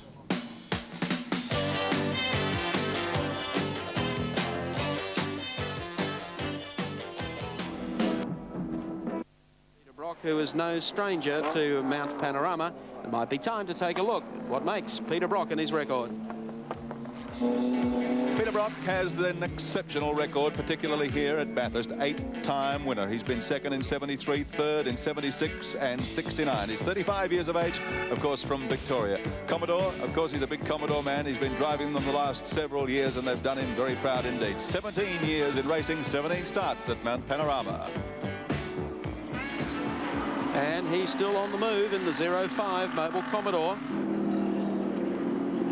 Coming up just ahead of him, of course, is Alan Grice, who's had his problems today. But he's also trying to pick himself up and at least... from 21 laps down. 21 is a long way behind. Dick Johnson, of course, was and still is 3 laps down on the leader. He's just gradually working his way back through the field. Brock had the broken rocker problem at Sandown, which they've done a lot of work on since then in the last 3 weeks, and apparently General Motors, in conjunction with the Mobile Holden dealer team, have come up with another heat treating process for the rockers that have been suspect in these cars. A couple of the other Commodore users this weekend have had that problem, but Brock has had some worries over the course of the weekend with both cars with timing chains. Yesterday in the early session of practice, he also had a complaint about the steering rack in the car. But as I said before, very early in the telecast, he's improved something like 2.5 seconds over his early qualifying run, and he's really on the go at the moment and carving his way through the field. Considering that Richards was able to pass him fairly early and do it fairly easily, Brock, I would say, must be starting to look good with the compound of tyre that he's picked. In the pits, just moving in, is our lead car, the number 8 Tom Walkinshaw Jaguar. The JRA team swarm all over it. Pit boss giving instructions. The mechanics well drilled here. Walkinshaw is out of the car. Wynne Percy is taking over at the wheel of the race leader with 33 laps posted by them at this stage. That means they've covered 1/5 of the race distance. Wynne Percy very quickly into the car. Anything slowing them down? The speed humps. And Francevic and company have just gone by, so he should rejoin in around about 4th or 5th placing. It hasn't hurt him too much at all. But he goes out of the pits. And remembering what Alan Moffat said earlier about those speed humps, the whole idea of, as I understood, was to try and slow the cars down getting out of the pits following 1 or 2 incidents over the last couple of years. 5th place now, the number 8 Jaguar with Wynne Percy at the wheel. Up ahead, Johnny Goss then is the race leader at this stage from Peter Brock, then Jim Richards, Robbie Francevic, and then Wynne Percy in this car. It certainly hasn't taken Percy long to get his second win. Heads up the hill, he is straight into it. He's slowing. Coming through the cutting. Maybe we just missed a gear. Keeping in mind they've changed tyres. He got up the straight very quickly indeed. Trying to do his belt up by the look of it. He was fiddling around with his belt. Yes, the belt, the harness is not properly done up. Now maybe it is. Well, we can do just about everything with race cam. We might see what we can pick up next time along on the straight. We can't do a spacewalk and shoot back through the windscreen. No, we can't do that. He might just be settling himself into the car and getting comfortable. Certainly not pushing it as hard on his first lap as the boss was for the first 30 or so.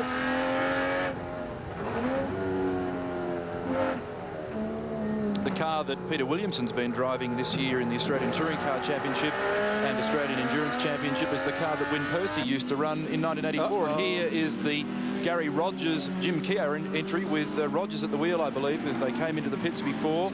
That's on the approach just coming out of Forest Elbow. Yep. And the car heads off and back down the mountain again. So he's managed to get it back under control. Waiting for a speed readout on Win Percy with our Vortex radar system on the Conrod Straight. Any prizes for guessing?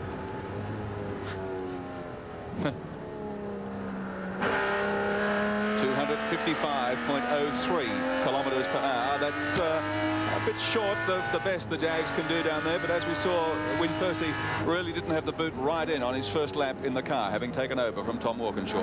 But he gave a thumbs up there, you saw, as he went past the Jaguar pit, and I think he's now just settled in and will really start to motor. You'll notice that when we do take race cam occasionally coming down Conrod Straight in this car, that they have to really back off in the Jags over the two humps, because the car spends anything up to 30 and 40 feet airborne, and you have to be very careful that you don't over rev. Who measured that? Brad Leach. I sent him up there with a tape measure. So Win Percy heads up Mountain Straight again to the cutting. Drops into the left-hander. Beautiful line coming out of there. Very, very quick indeed. And of course, Win Percy, who competes for the TWR team in the European Touring Car Championship, been campaigning Rovers this season. He's just as quick in the V12. Well, as Keogh and Rogers bring the BMW to the pits, Masterton and Williamson move off. That's 3 times for Williamson, and I think about 4 for Masterton. And of course, this car has been involved in its share of dramas here today. We saw it nose into the traffic on the top of the mountain on one occasion and almost nose into the wall at Forest Elbow just a moment ago. Let's find out from Pat Welsh what's going on. Oh, hey, it's Johnny Goss is in the second of the Jaguars. Here's Pat Welsh. Thanks, Gary. Scheduled pit stop. The 2 Jaguars are running right to perfection at this stage. You can see just how thorough the Jaguar people are down here as they swarm all over the car. And you'll notice at the front of the car they have made 2 special mesh guards to discount any possibility of what happened to the number 9 Jaguar happening. Of course, some glass fragments piercing the engine block, and that put the number 9 Jaguar out. So a special mesh guard has been made for both cars, and that has been fitted to both the 8 and the 10 Jaguars. Super quick change, that one. Around about 34 seconds. That was exactly what Tom Walkinshaw predicted they would do, so he must be very happy. We'll talk to Tom when he's had a chance to get some cold refreshment on board and tell us exactly how he thinks the cars are performing. It's back to you, Mike. Thank you, Paddy.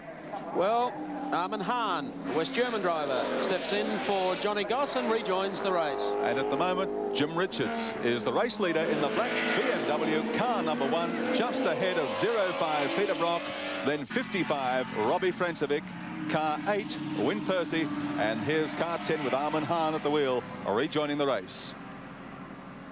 Heading up Mountain Straight this time. I would think that Armin will get very quickly into stride and then follow Walkinshaw through, try and pick up the lead again. Those first 2 positions that they held throughout the race. Hahn going the outside route this time on Tim Slako of Western Australia as Win Percy heads up to the left-hander at the cutting.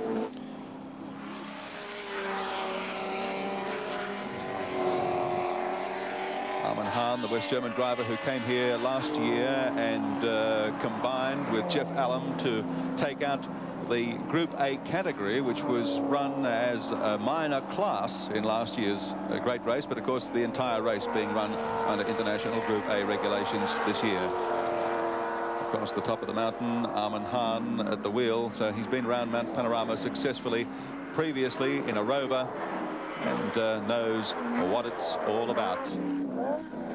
In the pits after quite an interesting first 16 or 20 lap stint. Tommy Walkinshaw is with Pat Welsh. Tom Walkinshaw, you went the 33 laps, and that is right on timing for you, isn't it? That's correct. We're right in schedule. That was a planned pit stop. About 34 and 36 seconds, respectively. A little bit slower or to time? The reason is that the number 9 car had a headlight get smashed, and the glass came out the headlight and went into the engines and destroyed the engine. So what they did was they made up some wire mesh gauze to go over the front of the air intake, and they put that over. That's why it took longer. They were fixing mesh gauze over the air intakes. Some concern about the brakes during the week. You think they'll hold up, no problems? Car's perfect. There's no problem with brakes or anything. It's absolutely perfect. So a Jaguar victory this afternoon. Well, I mean, that's what we're here for, but it's a long way to go yet. Okay, Tom, best of luck. Thank you. Thanks. So, Tom Walkinshaw quite relieved. Everything's going to plan. They've got 2 Jags out on the racetrack at the moment, and of course they're running very, very strongly. Let's take a look at how the field is running. The top 10 in the James Hardy 1000 at this moment.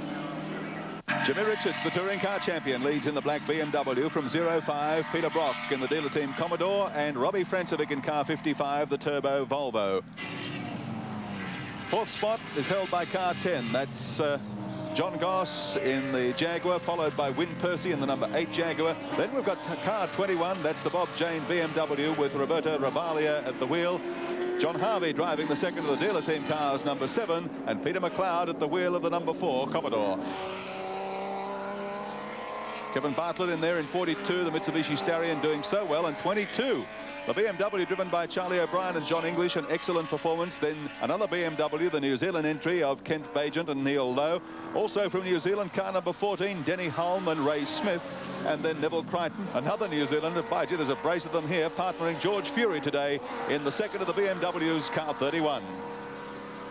So the Jags still have it ahead of them, but Tom Walkinshaw very, very confident. Win Percy up front in his machine and closing on Jimmy Richards all the time. Jaguar power.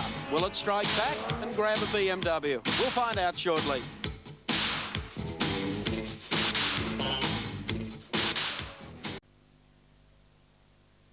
They had a few problems early this week blowing an engine. But and that was an expensive blow-up, I think you'll agree, Neil. Yes, he had to buy an engine from Neville Crichton. Neville had 3 engines up here this weekend and one that he didn't need, and $22,000, thank you very much, to get back in the race. Charlie O'Brien was also telling me, Neil, that he managed to get his hands on some of the 17-inch Dunlops, which apparently only the Jaguar crew have, apart from him, and he was counting on those to be a big plus in the race. He's got about an inch more rubber on the ground than the others. He's the only BMW to be using anything other than Pirellis. Let's go to the pit area now, because Peter Brock has just pulled in for his scheduled pit stop. It's a scheduled pit stop, Gary. That's right. It will take 4 tyres, 3 churns. David Oxton standing by to see whether he can get his first drive here at Bathurst. But it depends entirely on how Peter Brock is feeling. It looks at this stage as though Peter Brock is going to stay in the car. It's been a pretty quick stop so far. Fuel still being added. He's away in 24.53 seconds. That's sensational. That's something like 10 seconds quicker than the Jaguar, so Brock will be very, very happy with that. And obviously, as you saw, he decided to stay in the car, so David Oxton will have to wait another 30 or so laps before he gets his chance. It's pretty hard to dislodge Peter Brock from the driver's seat, I'll tell you. Well, I think if Brock's fortunes continue the way things are going at the moment, the real question of this is going to be the co-driver. Because we all know that Brock could run around here all day, but of course he's brought David Oxton into his team for the James Hardy race this year, and it will require his co-driver to put up almost the same lap time. Well, Neil may correct me, but I think the only thing we've seen of David Oxton previously has been in Formula racing in Australia, not in touring cars. They are a different kettle of fish. He's a pretty handy steerer, and he's got... Oh, gee, that was a little bit shaky through there. He's got to do a minimum hour in the car, and as Mike said, that may very well tell the tale. But I guess, Neil, that applies not just to the 05 car, but to a lot of cars here today. Yes, this is where we'll see the co-drivers come into their own, though, with guys like, for example, Neil Lowe and Kent Bajan. It's a very even combination. David Oxton, though, don't write him off. This guy's a very quick peddler. He's done a lot of racing in Mondial and Formula 5000, and he's teamed up with Brock in New Zealand before when they've run over there and won. And his performance at Sandown was very good in practice. His performance here has been very good, although he hasn't had a lot of laps in the car. Brock's dodging all over the place here at the moment, trying to get these new tyres to settle in and scuff the sheen off the surface. Second dealer team car is going to come in shortly too. Johnny Harvey will get out of the car and David Parsons will take the wheel. Tim Slako in the pits from Western Australia in the Rover, together with Mike Bergman in the Commodore. Yes, one. Oh, trouble! Oh, up at Hill Corner. There's a hell of a pile-up. It's two of the BMWs. Richards and Fury. It's Fury in the Crichton car at the moment with the red helmet on. Unbelievably bad luck for the JPS team. There's another car sandwiched in there. Well, that's the Davison Kramer Mustang, which has been there since the start of the race. Oh, the teammates. Goodness me, the BMWs have put themselves out of business. That's incredible. How on earth could you do that? Well, Jim had to jump out of the car at Sandown to plug in a relay in car number 1. Now he has to jump out of the car at Bathurst to push his teammate out of the sand pit. I tell you what, that'll be tough going to get it out of there. I don't think they'll do it somehow. Look, Jim's digging with his hands. Goodness me. Frantic, furious, disappointment for Jim Richards and for George Fury. They both exit the car and Jim says, come on, George, get down on your knees and dig. What incredibly bad luck, because Jim Richards just went past our commentary position. Richards was leading the race. Richards was the man that went off first. They must have had a touch, surely, or somebody's touched them. Either that or there has to be some oil on the circuit. I've seen one or two other cars slip and slide there at that point. I wonder if we can see any skid marks and things prior to that. No, they don't really. There've been a few off on the exit to the corner. I wonder what the marks there are coming out of the pit lane. Anyway, it's very hard to tell. You could sit here all morning and wonder exactly what's taken place. George and Jim in conversation about just how you extract two $225,000 BMWs from the sand trap. Well, the Fury Crichton car looks as though they might be able to get it out with a little more ease than the other one. But the sand traps were built there for a purpose. The thing is, I haven't got the rule book at hand at the moment, but I don't think they can accept any outside assistance. They have to get them out themselves. Yeah, but can Fury assist Richards or vice versa? Now we're really getting technical. Yeah, we are getting technical. They can't accept any help from flag marshals or from anybody else. But whether or not the teammates can help each other remains to be seen. I don't know.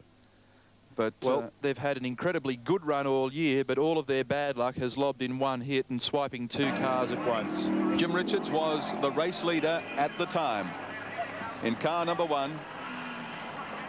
But that's put paid to his chances. Here's Francevic, Robbie Francevic from New Zealand in the pits.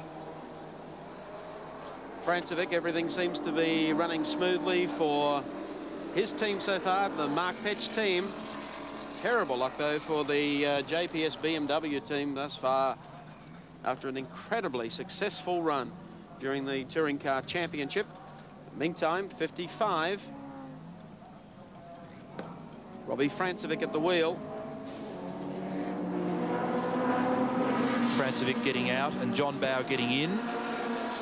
Bowe has recorded even quicker times in practice than Robbie Francevic, so this is more than a strong combination. Peter McLeod coming back out of the pits in car number 4, the blue Commodore. The new look, car number 3, Kent Bajan, Neil Lowe, BMW in the pits there as well. You can see in the background, and in behind them, the Graham and Ken Lusty Commodore, car 36. Very busy in the pits at the moment with 40 laps completed for the leader, and the new leader is Tom Walkinshaw in car number 8. Well, with Win Percy at the wheel of that Tom Walkinshaw car, it didn't take them long to carve up the 4 or 5 cars that slipped by them during their pit stop and regain the lead. Of course, they had a bit of help with Richards being taken out of the race on Hell Corner, along with the other BMW, black BMW with George Fury at the wheel.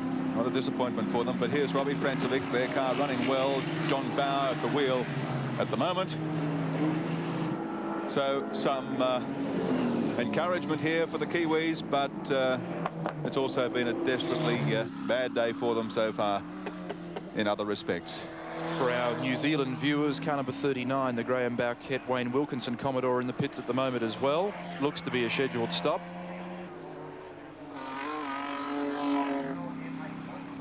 John Bower not really putting the boot in on this first lap, having just come from the pits, the normal practice, just getting the feel of the car. Kevin Bartlett, meantime, in the 42 Starion, has made a pit stop and has rejoined the race. As we watch John Bower circulate in the turbocharged Volvo, let's go to the pit area and talk to the man who's just hopped out of the car, Robbie Francevic. Robbie, a few problems during the week, but it's obviously all come together on race day for you. Oh, well, I always said we had a good race setup, but we never had enough time for enough testing with tyres and things that we should have, because we were chasing our engine problem. But the car's running sweet, so let's keep our fingers crossed. Can you catch the Jaguars? That's the big question, I suppose. Well, we're going to wait until they've had their pit stop, which is changing their pads, because we don't change pads. And at that stage, well, there'll be 3 or 4 hours to go, and then we can increase our pace. Okay, so you're predicting a New Zealand victory, obviously, today. I'm certainly not predicting that, but while we're out there, we're in with the show. Thanks, Robbie. The best of luck. Thank you. It's back to you, Mike. Thank you, Pat, and thank you, Robbie Francevic. John Bower at the wheel of car number 55, the Mark Petch Pie Audio Turbo Volvo. Doing it nicely, the car running very, very comfortably indeed, and I would think the weather conditions today certainly suiting the turbo model. Robbie Francevic's car. 55 continues with John Bower at the wheel on the great race. Deserve that sort of luck. There's Jimmy Richards in car number 1, dropping down into... He's had a decent ding in the left-hand door there. Has it what? So I'd say that Jim Richards has fallen foul of a slower car. It is the only thing that could have happened, because he was coming up on a group of cars, happened to catch it out. I passed the commentary box, and then, of course, it all happened in the next turn. How did George get off? My eyes couldn't stretch that far. There's Frank Gardner. Tony Longhurst is at the ready to take over from Jim. Frank has been kept up to date with what's been happening, of course, because he's been following the service that Seven provides with monitors through all the pit bays. On the racetrack, Mike, it's Win Percy in the lead Jaguar, number 8. At the head of affairs from car 10, driven by Armin Hahn, the second of the Jaguars. Peter Brock, 05 in third place. 21, Roberto Ravalia in the Bob Jane BMW is in 4th spot at the present time, followed by John Bower, now at the wheel of the Volvo.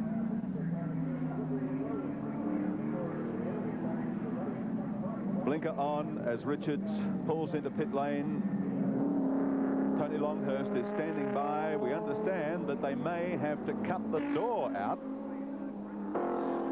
or open to get Jim Richards out of the car. Well, here they come, and Pat Welsh is Johnny on the spot. So describe it all for us, Pat.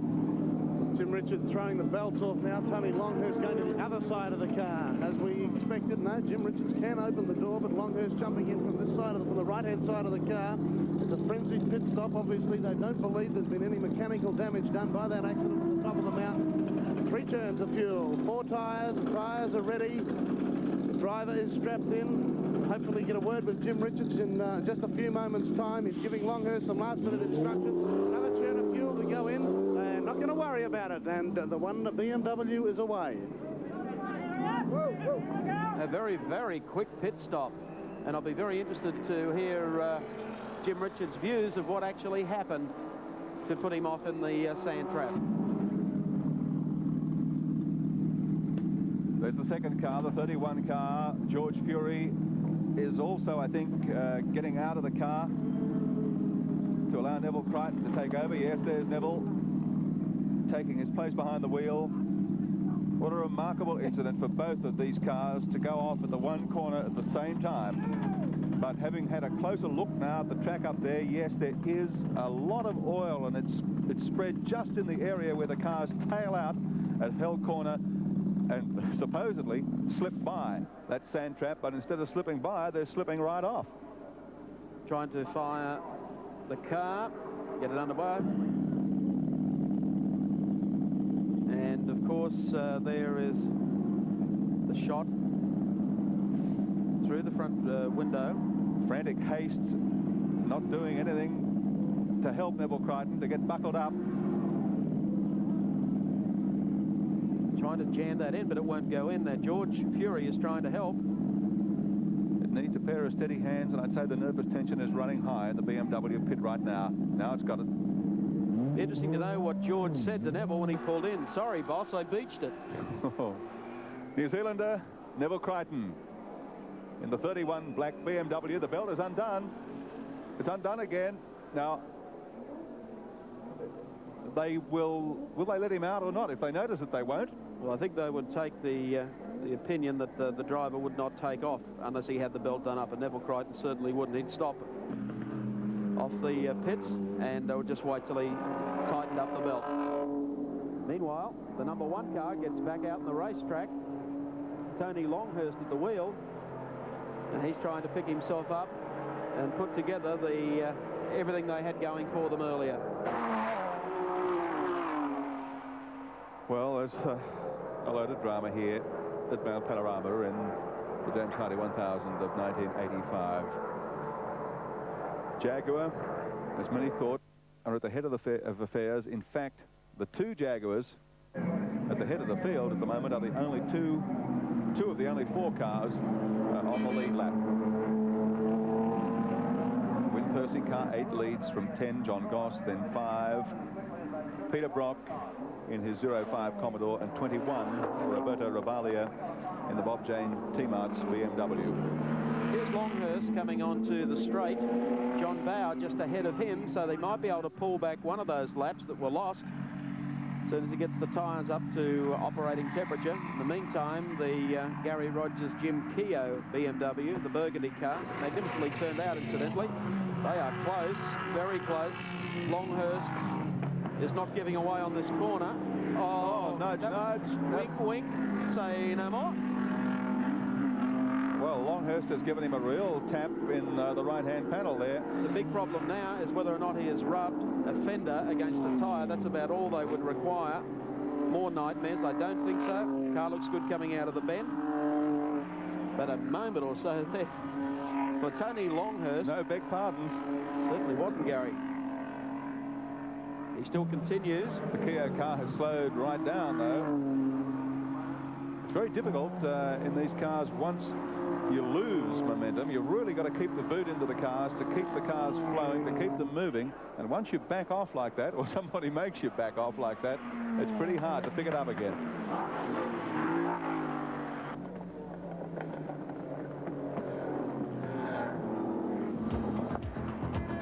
Let's take a look at what happened. Up the inside, Tony the Terror trying to get his line right. The Keogh Rogers car just gets a little short back and sides, and if you're driving the yellow machine on the outside, you probably thought you were going to hit the concrete wall. Gary Rogers almost ended up in the yellow pages. Yes. Tony Longhurst comes down Conrod Straight again.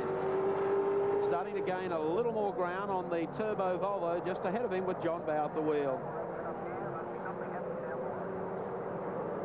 Longhurst, a very young driver, but with enormous potential. And he'll do the car justice, but they've got a lot of ground to make up. Baz has the second of the BMWs. Well, talking about George Fury, he was one of the drivers involved in being bunkered up there on the approach to Mountain Straight, and he's with Pat Welsh in the pit area. Hopefully we'll be able to get an explanation from him. Michael, we'll cross to George in just a few moments' time. As you can see, team manager Frank Gardner has just moved in and requested us to hold the interview momentarily because, as you can understand, there are a few problems in the BMW team at this stage. So George is standing by to do that interview as soon as he has consulted with team boss Frank Gardner. I think then you can cross back down to us. Okay, fine, Pat. Frank doesn't look a very happy man, Gary. He doesn't smile an awful lot anyway. And he's certainly got nothing to smile about at the moment. There goes the Volvo flying up the mountain in 5th place on the track at the moment with John Bow at the wheel. Of course, the BMW is now well down the list and out of the running for the top spot at present.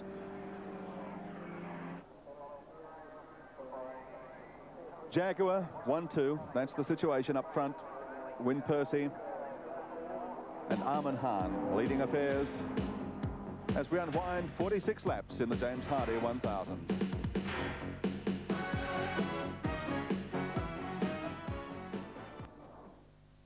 it's quite fantastic at the moment. It's a job to keep up with the pink signals because the gap is varying so quickly. There must have been some retirements quite recently. There certainly has been. And what do you think of the course, Wynne? It's quite the most enjoyable circuit I've ever been on. What do you find to be its greatest character, the top part of the mountain or the drop down over the top of it?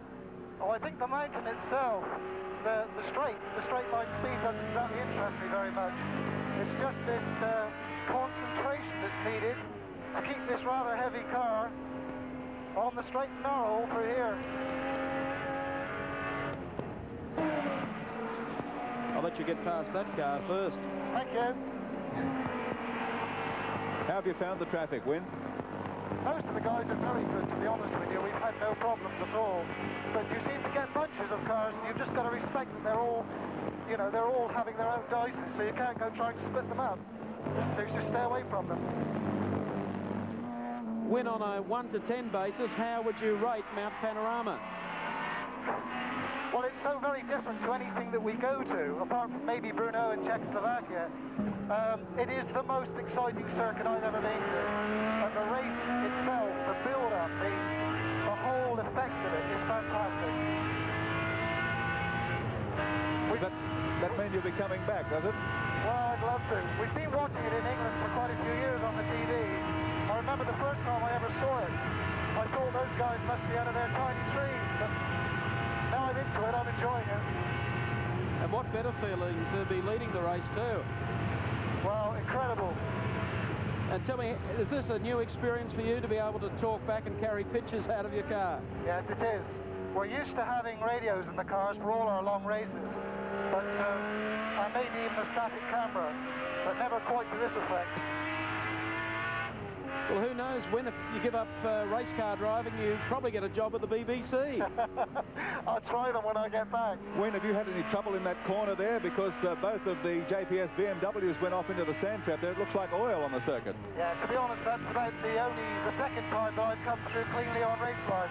Because immediately you see a problem, you tend to back off from it, just ease it a little bit.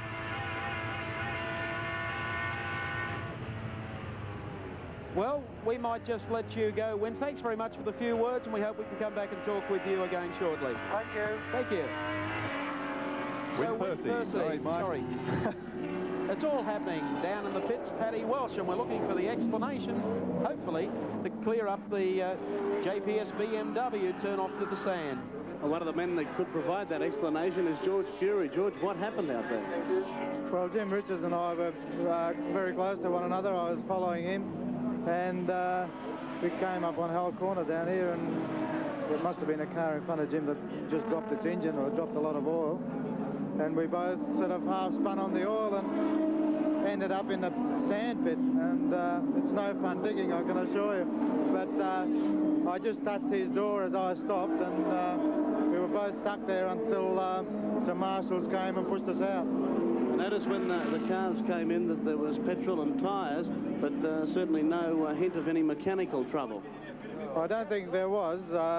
I came in primarily for the boys to see whether the front guard was a little bit on the tyre or not.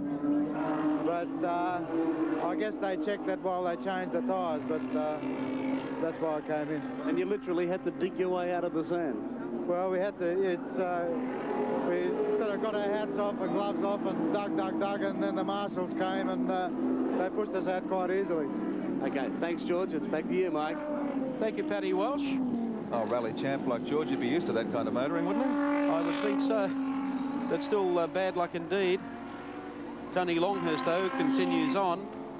And in very, very quickly. It's not long since they were in last for the driver change. Certainly isn't. And, of course, Tony Longhurst was gaining ground all the time on the 55 car. That's the Francevic Turbo Volvo. They did appear to go without one churn of fuel last time when they pulled out. but they wouldn't have come back in just for that. They wouldn't have the bonnet up just for that. And they wouldn't have Robbie Francevic with his head in the window going 16 to the dozen in Johnny Bowes' left ear. Now, this is an unscheduled stop. Of course, this is a turbocharged four-cylinder car, this one, and the potential, I guess, for problem is a little greater. And whether or not it is a turbo problem, we don't know. There doesn't seem to be any frantic. Now, what's going on there? Alan Moffat, in fact, has left the pit area and rejoined us in our commentary position. Alan, what are they trying to get at there? Gary, when they lift the bonnet of a foreign car, you can never be certain what's under it. Well, whatever it was, they seem to feel they've got it right, but there's still no frantic act. No. Well, does this spell the end of the chances? Look.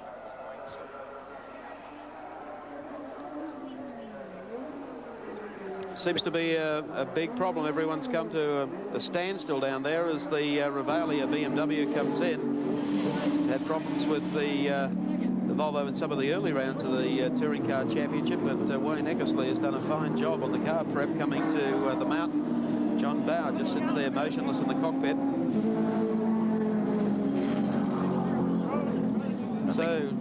Nothing worse when you have a decent lead, and they must have felt confident about their position in the race. The Jag is obviously dominating, but sitting back in a place as they were was definitely nothing to be sneezed at. And now to be searching for an engine problem, nothing more demoralizing.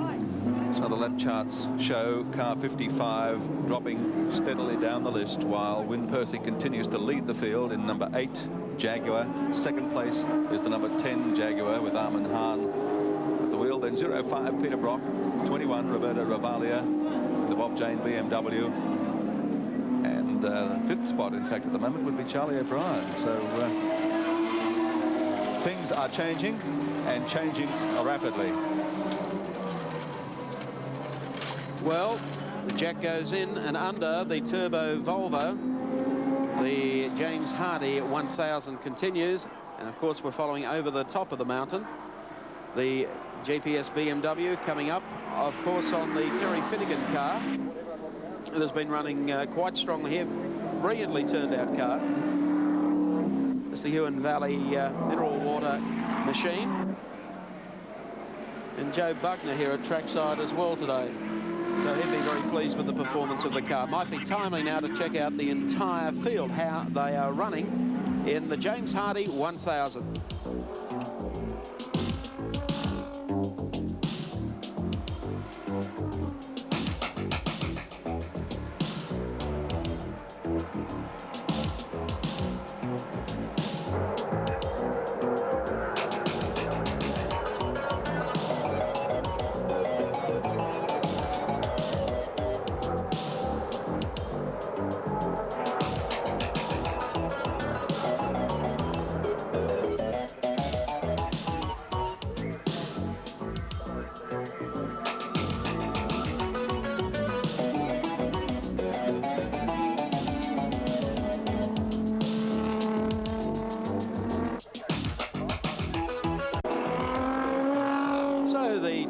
Finnegan car continues to run strongly in the James Hardy 1000 here at Mount Panorama at Bathurst. 13th position on the racetrack, Mark, at the present time. He's looking very good.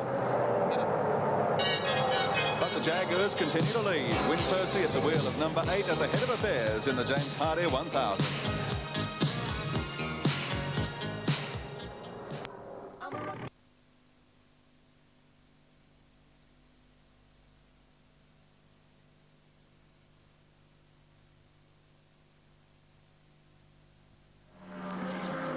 Rally driver, of course, and outstanding touring car driver. But why don't we leave Bondi for the moment and take a look at the update for the second hour of the James Hardy 1000.